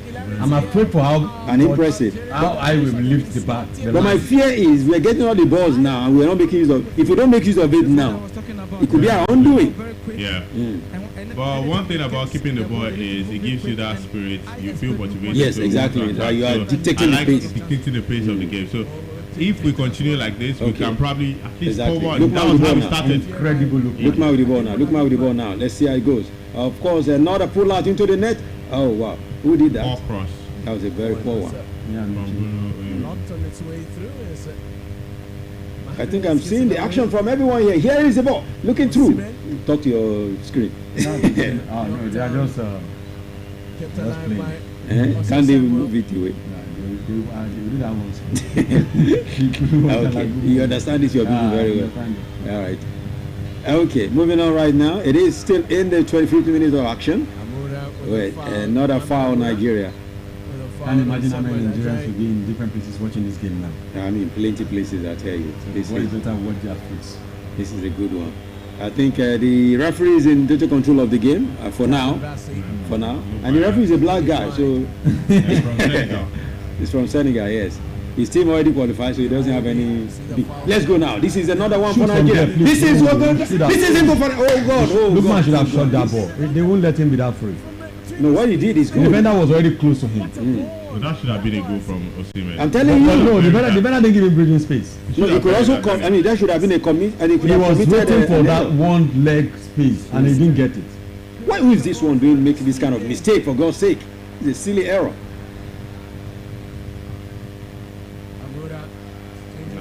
Well, this is still Melody 100.7 FM. In case you're wondering what we're giving Algeria you, this in the is final Algeria place. almost scoring Nigeria now. Keep goalkeeper. This is your ball. Okay, Melody 100.7 FM giving you live action from Marrakesh in Morocco. Algeria playing Nigeria. Match in the 26 minutes of action now. Nigeria gone twice to. We should be by 2 goals up now. If everything worked well for us. He didn't give him that breathing space. The defender was there. Wow, that was it. The defender was. Well, The one Lukman had he opportunity was to going to hit the ball, you see. As he was going to hit the ball. But Lukman had opportunity, Lukman a should have better scored that opportunity ball. to score this goal. But then he knows if he shoot there, it's another Yeah, thing. Drama will this is start what we're again. talking about.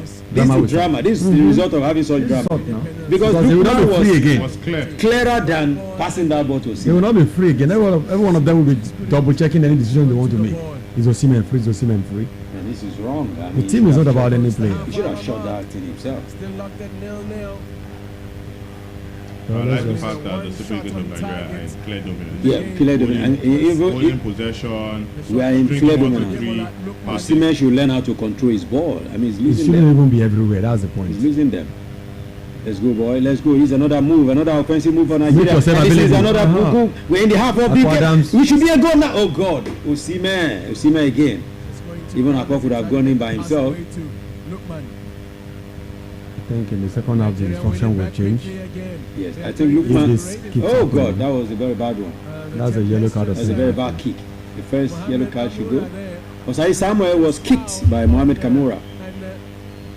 Yes, the first yellow card, the first booking of the game came in the 27th minute to Mohamed Amoura of Algeria, who kicked Osai Samuel. A very terrible. That was a very bad way of kicking somebody. Doing high pressing and you can't even get 2 or 3 passes. That's how you will be.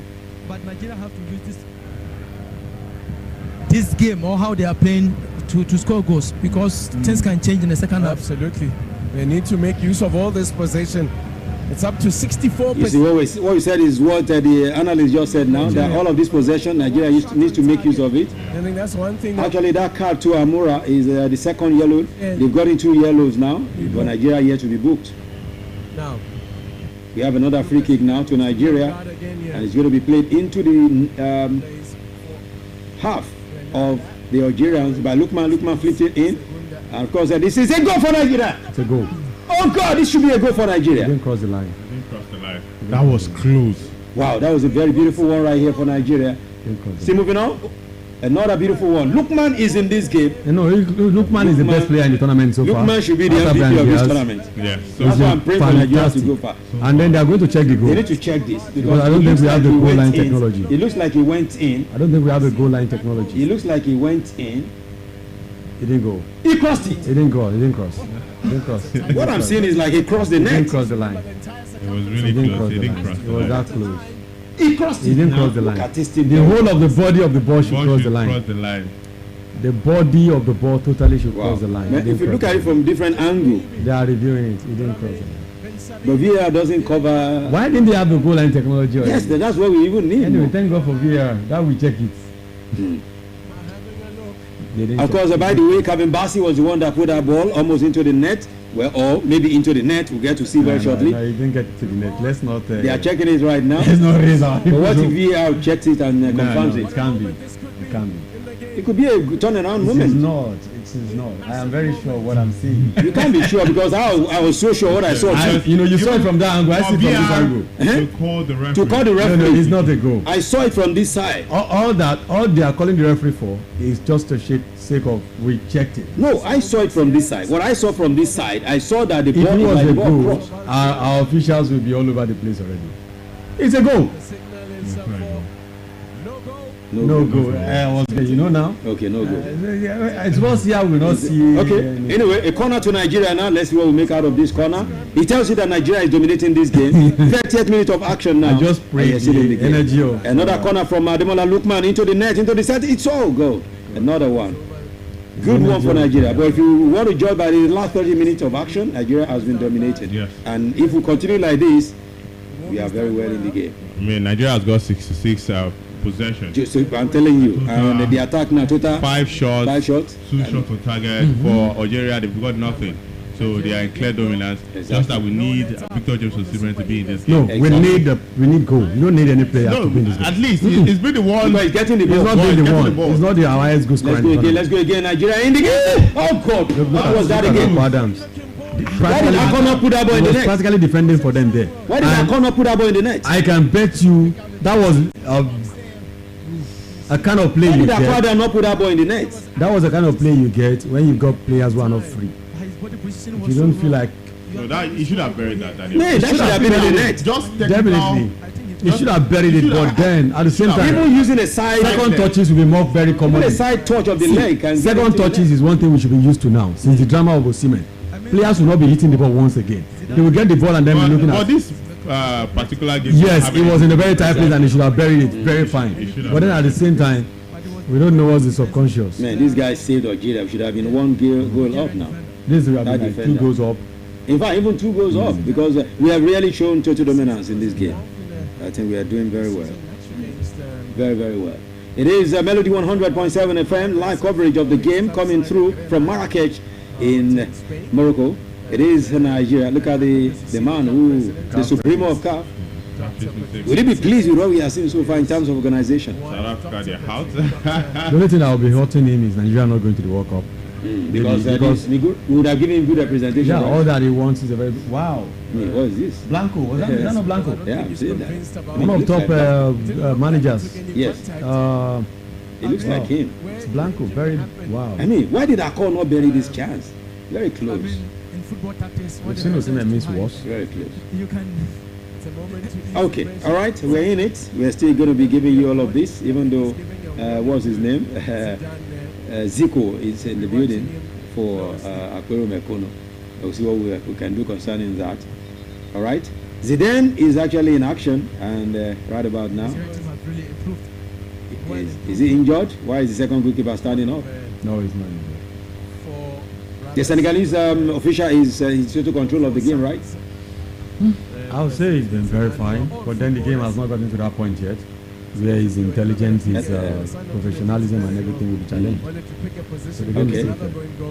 I think one thing we should also learn how to do is to shoot from a far distance. Because Lookman had a clear chance where he had to give the ball. We must not get into, we are not Arsenal, Barcelona. All these passes to somebody and play your ball. We must not be getting inside every time. Passing to someone that we know. Like Barcelona, Arsenal kind of play that you want to get into the box 18 before you do. It's not telling Haaland. Some people big. They are not that big.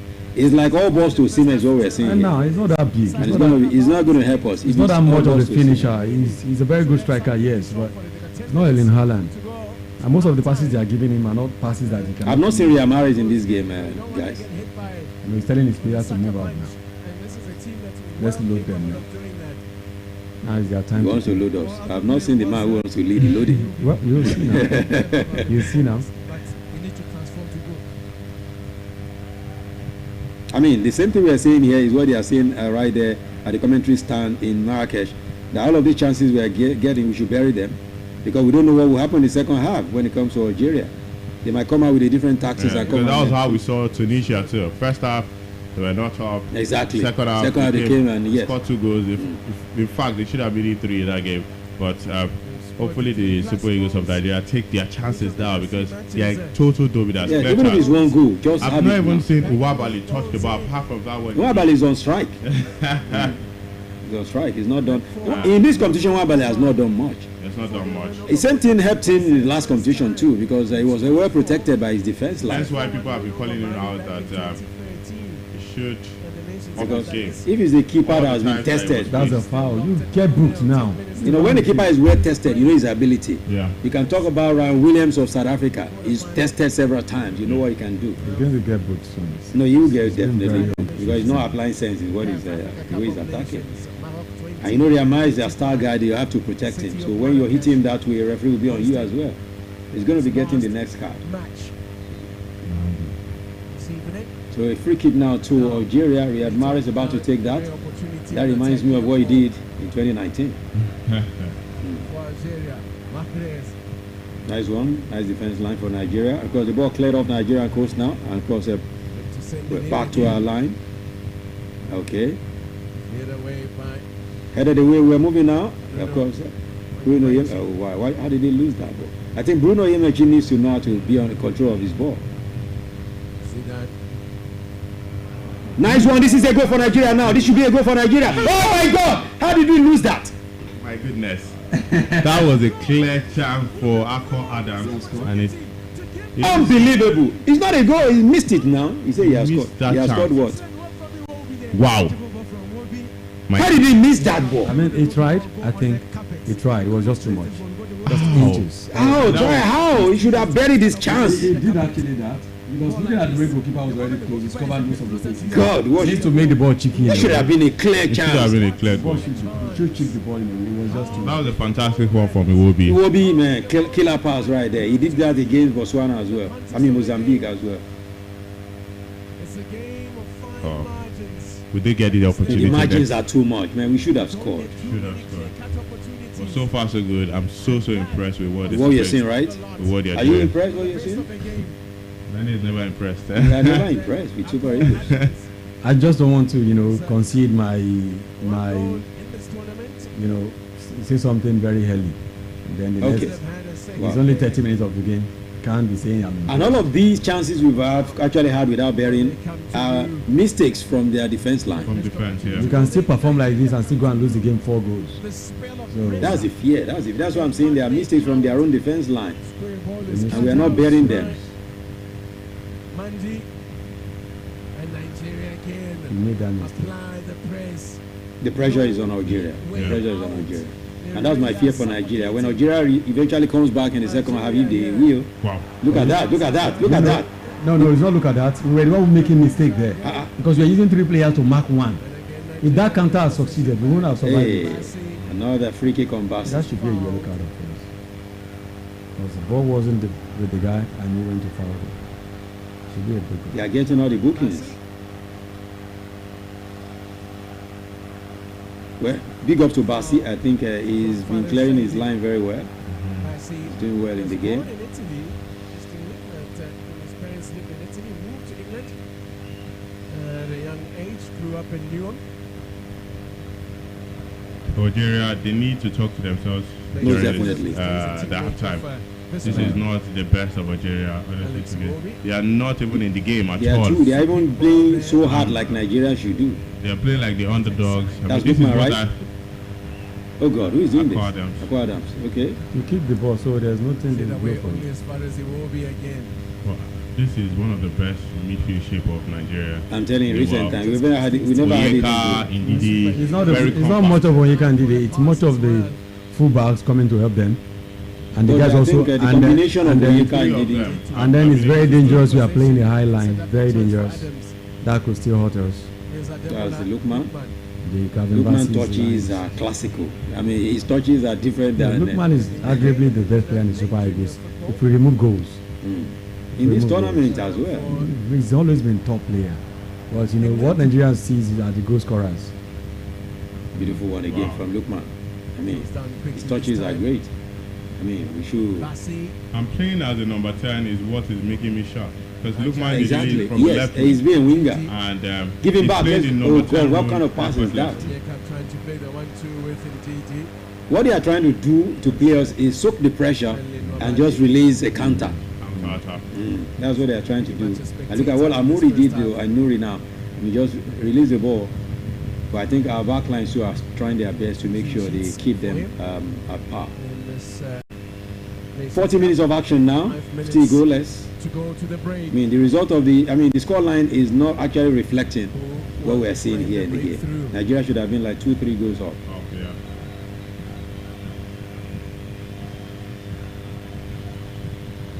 What a mistake! What a mistake right there! You just made a mistake. A counter attack. A counter attack. Calling for the ball. Oh God! That was a good one. That was a good one. That was a good one. Defended well again. Yeah, I think our defenders know how to withdraw quickly when they lose the ball.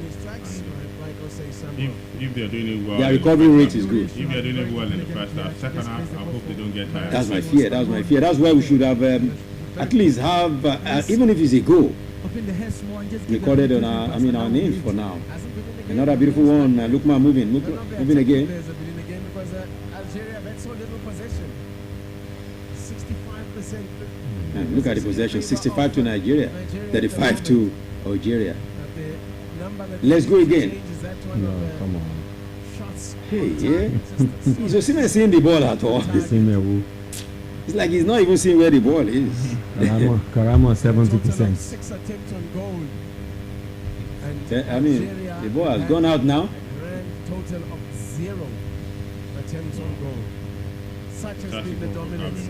0 attempt on goal for Algeria, while Nigeria will have 5. The numbers are good, but then can be very, very, very, very 65% possession. Can be deceiving. They should not pay attention to that. You don't get the ball in the net. This is knockout. They score one, you are out. Most definitely. And this is when you stay, you lose, you go home. So it's not a time to be saying you are presencing them. And that is exactly the only thing they need in this game. Let's score the ball. Let's score a goal now. Oh God, what's going on here? Passing, not just your passing. And you're calling for passes. Let me passing through now. We know reach ready. Okay. Oh yeah. Let's do it again. Let's lump into the net. Offside is already there. Can't you see yourself there? It needs to improve on that. Maybe that's why it didn't actually come to the Premier League. I mean, you were comfortably sitting there and you are calling ball. Okay. All right. The game is in favor of Nigeria for now. Just that we do not have a goal recorded in our name, and of course on the score sheet for Nigeria, we are still having goalless, even though we are dominating the game. But a former governor of old Imo State will tell you, I don't want to hear you played very well and lost. They say play badly and win the game. I'm talking about Dey Sam Bakwe of blessed memory. So Nigeria now, they are playing all of the games, but no results yet. No goal yet. In the 43rd minute of action. Sports Bamba is here. Sports CI is here. Of course, the finance is here. This is Melody 100.7 FM, an extended of Complete Sport, bringing you live action from Marrakesh, Nigeria, Algeria. Oh God, that was a good defense. Try to get forward again. Adams and Andrews at the best. Adams, I think he needs some improvement as well. His morale is low after that huge miss. Exactly. But he needs to be talked to and said, no, you can still do it. That's one of the things the coach should Because, I mean, if you miss such a sitter, it could lose your morale. Remember, Ayebeni till now, he's never been the same since that miss. Another throw for Nigeria now, and it's going to be a long one from Frank Onyeka, throwing it from the right side of the wing into the net, into the box of Algerians.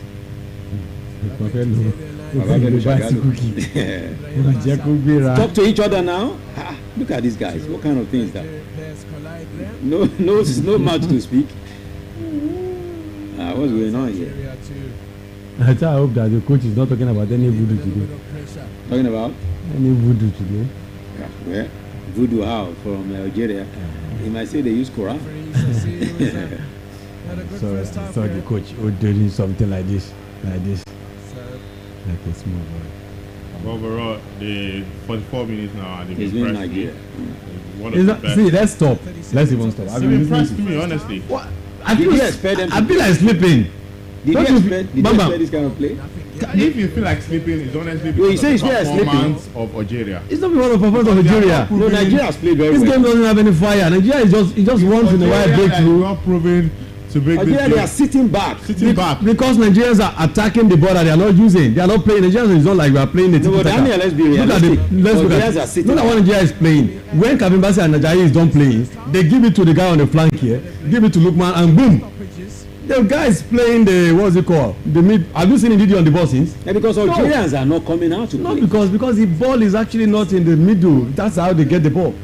They move the ball, they left the ball out of the midfield. So Algerians will not disturb them. Don't worry, give us the counter, we score. Well, the first half almost ending. Of course, we have 3 added time now to play 4. Still goalless to Nigeria. Of course, our coach done in a different suit. Level. His blazers are different from what we are used to. Okay. That's a good one. All right, let's go again. Another attack being launched by Nigeria through Osai Samuel. You done too much. Let's go into it right now. Oh God, what a! This should be a fair. I wish this could have been in the box. Right to Osai Samuel. What a beautiful launch of attack he did there. Good birthday from Osai Samuel. An infringement in the line, just on the line of the Algerians. But the referee didn't give a card for this. It should have been a card now. I guess the guy is already on the card. Okay. It's this guy that is on the card. But it's a good band move. It's always for card. So we have a free kick now. This should be almost the last kick of the game. Aïnouri. Come on. Ademola Lookman about to play. Come on. About to give us a free kick. He's looking at me like I'm an enemy of the country. Are you saying? I think you are. I love the country. You sound like you are one. No, come on. There are a lot of people out there like me who just want the best. Who want the best for Nigeria? You want the best? You should encourage us. Ademola Lookman about to play. Okay, he left it for. Wow. That was close. He left it for Osai Samuel. Okay, no, for Bruno Yemachi. And that was a good one from Ademola Lookman. Everyone was expecting he was the one to play. It's an offside if he touches you. It's not an offside. We're almost running up the game right now. It is goalless. What we're going to do is we'll be back because we leave the stage for Akpero Mekono because it's a sponsored program, and here we cannot mess with sponsored programs. So, but we'll be back at the other side. That will be time I'll be coming back for the Back in the Day show. But we'll spend some time on Back in the Day to wrap up the score line and the result by that time. Of course, the boys will be here with me. Bam Bam and of course Sports here. We'll just look at whatever has happened. Halftime score line. I mean, are you disappointed in what you see? No, very. They did well. Very what? You're going to say very what? Let him talk. No. I don't want him to laugh. I know he moved away from the very. Honestly, I expected this game to be tough for the Super Eagles, but they've approached the game. What if these guys are just being very? No, they've approached the game. Has been easy for the Super Eagles. It's been easy. They've had about 7 shots, 2 shots on target. For the Algerians, we've not had anything from them. We've not seen anything. We've not gotten close. Riyad Mahrez. I mean, I had to look for him at the pockets of Bruno. Bruno is pocketing him. So for me, the Super Eagles of Nigeria have been so dominant. If it should have translated to a goal, honestly, but heading to second half, I don't want them to relent. If they continue like this, they would be able to get the game at the end of 90 minutes. Daniel, might be part of the game plan for Algeria. Don't dissipate energy. The game will go to 120 minutes. Calm down. If they come rushing you, stay still. Make yourself look like the lesser team to them. They will go into halftime, coming back with the same thing, and that's when you will hit them hard. So our manager should not be looking one way.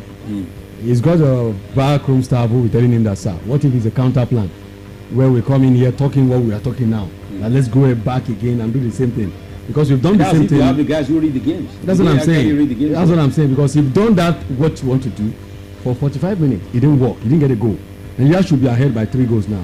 We didn't get the goal.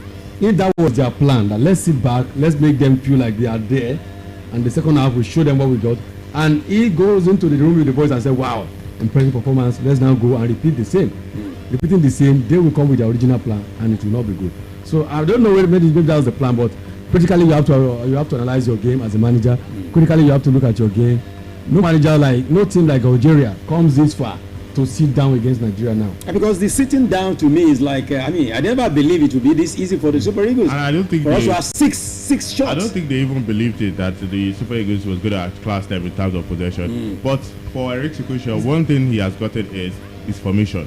This formation is working. This is our first 11 now. This first 11 is okay, and hopefully they don't get tired, because later in the last game when they had changes, it changed the momentum of the game. But if these guys can be able to take the game to 70-75 minutes, they should be able to get a result. Now, if you want to speak to the guys on the field, who would you be talking to the more? The wing backs, they've been very solid at the back, but they need to be cautious of yellow cards. Because where you are the defense line and Osai Samuel, they have to be very cautious of yellow cards. We've not seen the best of Riyad Mahrez. Second half, he's had 2 tackles on Riyad Mahrez. The next one is definitely going to be a yellow card. So if you start getting cards, it can change the whole momentum. You can be having the large share of possession, but immediately, just like yesterday, Bissouma got a yellow card. That was it. Everything changed for them. So if they get a yellow card or red card in the game, and moreover, if any of them get a yellow card, I think for Bruno Yemiche, he will be missing the next game. So what if Nigeria qualify? Is it the same Zaidu Sanusi that he didn't play well the last time? So they have to be very, very cautious of cards right now. Daniel, if you are to speak to someone or people in that team, who would you be speaking with more? Sincerely speaking, I feel like the players need to be more free. The guys up front, don't pass ball that you don't need to pass. Express yourself. What has happened in the last game? The Akko Adams are so cement conscious. The same thing with midfielders. What you can shoot from outside the box, shoot. Passes. It appears like someone has told them every ball to Cement, right? And the truth is, the Algerian manager and also the backroom staff would have said, you can also bank on what happened to them the last time. It's the guy who's crying for the ball. So let's watch him. All the ball wants to go to the one who's crying for the ball because they want to appease him now. So if we are able to stop Osimhen, which they have done in the first half, they will stop goals from coming in. Akko Adams, who was supposed to be the one to step, usually we see Osimhen creating space for Akko Adams and Lookman to score. That was what we enjoyed in our first games. We scored first half goals in those games. But all of a sudden we are not doing that because they are, like it or not, they are all Osimhen conscious. When they get bored, they are double checking in their mind, is Osimhen free? Let me just give this guy something and free him from my head. So all of those is one thing manager needs to talk to them. Be free, play your ball. Whatever happens after the game, we talk about it. That's what should be happening. Well, with what Daniel said now, Bam Bam, does it look like this team is more or less like Osimhen dependent and we must please him? He has a point there because for Ademola Lookman, there was a chance that, open goal for him. He should have gotten a shot there. Probably Lucas Zidane will pan the ball out or probably it goes into the net. So Osimhen is not in this game currently. So they should free themselves and express themselves. So Daniel has a point with saying Osimhen's game because whether we like it or not, that's his job. Ademola Lookman, yes, is told for a creative role. If you score the goal, fine. But Osimhen's job here is to score. Definitely trying to settle the rift between them. The manager will have to tell Ademola Lookman and Osimhen that, okay, one person create for me. You are good when it comes to assisting because so far so good. Ademola Lookman has the highest assist. Osimhen do the goal scoring. So that settles it. But Osimhen currently is not in the game, so they should be able to work with Akko Adams. Well, he has missed a sitter, but for me, he's still clear on goal. And Ademola Lookman should be able to express himself, not unnecessary passes to Osimhen. Try the shot from outside, and you're going to get a goal. As we wrap up this segment, you have to. You are a psychologist, and you need to speak to Akko Adams, who is down right now. What would you be telling him? He shouldn't be down. He didn't come into this tournament thinking it was going to be. Missing a sitter like that could get you down. Come on, it happens. He's a professional footballer. I'm sure he's missed worse than that, and he's come up that to perform very well. The most important thing is just the manager to make them grind. Come in the second half. If it is not the game plan of Algeria to sit back, if it is just that all of a sudden we've got them, we've cracked them, what they should be doing is shooting. Enough of dancing around the edges of the box. Enough of looking for someone to give the ball to. Once you've got them back in that far, shoot. A deflection and home goal, something will happen. And for the wingers, I think you need to introduce someone who is more very dangerous on the ball, on the flanks. Like who? Chukwu is a very early in the second half, maybe in the 60th, 65th minute, not until 70th minute. They need to pose more threat in that area. There are yellow cards for them now. If they have a player who can cause trouble, by the time you've seen yellow cards here and there, they'll be more cautious. And if the game goes on into extra time, we know that we are playing a damaged side. Most of the games that are led into extra time of the 90 minutes still get winners in the extra time. Not many of them has gone to penalty shootout. So far, maybe the only thing that is on our side so far is the yellow cards. those are very good things. Manager can take on that. Tell players who are on yellow, players who are marking those players on yellow cards to change to players who can be malicious, like Iwobi, like Lookman. Go after players who are on cards. So, and managers also be telling them avoid players who are on cards. So whatever it is now, the Algeria managers got the job to do, and our managers need to also explore all of these opportunities for their own good. Okay, Bam Bam. I mean, on a last note, I mean, before we, let's just wrap up this segment now. I mean, looking at Akwa Adams, to you and I, it seems it's down. Yeah. I mean, what would you be telling him if you're a psychologist in the team? Your job is to score. Easy. Just score the goal. If you have an opportunity, just try to score. And it's a matured player. He plays for Sevilla, so just score. Just try to score a goal. If you're in pole position, score. And leave that aside. Put that behind you. Yeah. Okay, all right. My guys have been doing the job with me here this beautiful Saturday. It's a day for Nigeria. Are we going to be coming back to Morocco or will remain in Morocco? Only time will tell. Let's see how it goes. Let's leave the stage for Akwero Mekuno. It's a sponsored program, so we must make that happen. At the other side, we'll be coming back before back in the day to look at things that might have been taking place in the game while we're on Akwero Mekuno. Apologies for we must take Akwero Mekuno with Zico Gwefila and his team coming through on that one. Big up to Daniel Adeyemi, the sports here, and of course Bola Igufemi, the sports Bam Bam. The guys giving support, Akorede Hassan, Omeya Elisu, and of course Oyewole Adetoro. At the other side, we'll be back for more. My name is Pretty. You call me the finest, the nature's finest. Still in the building here with the guys here. Keep the game tight, keep it low, don't touch it, don't move it. There's a finest here. Keep it up for the Super Eagles. Chill.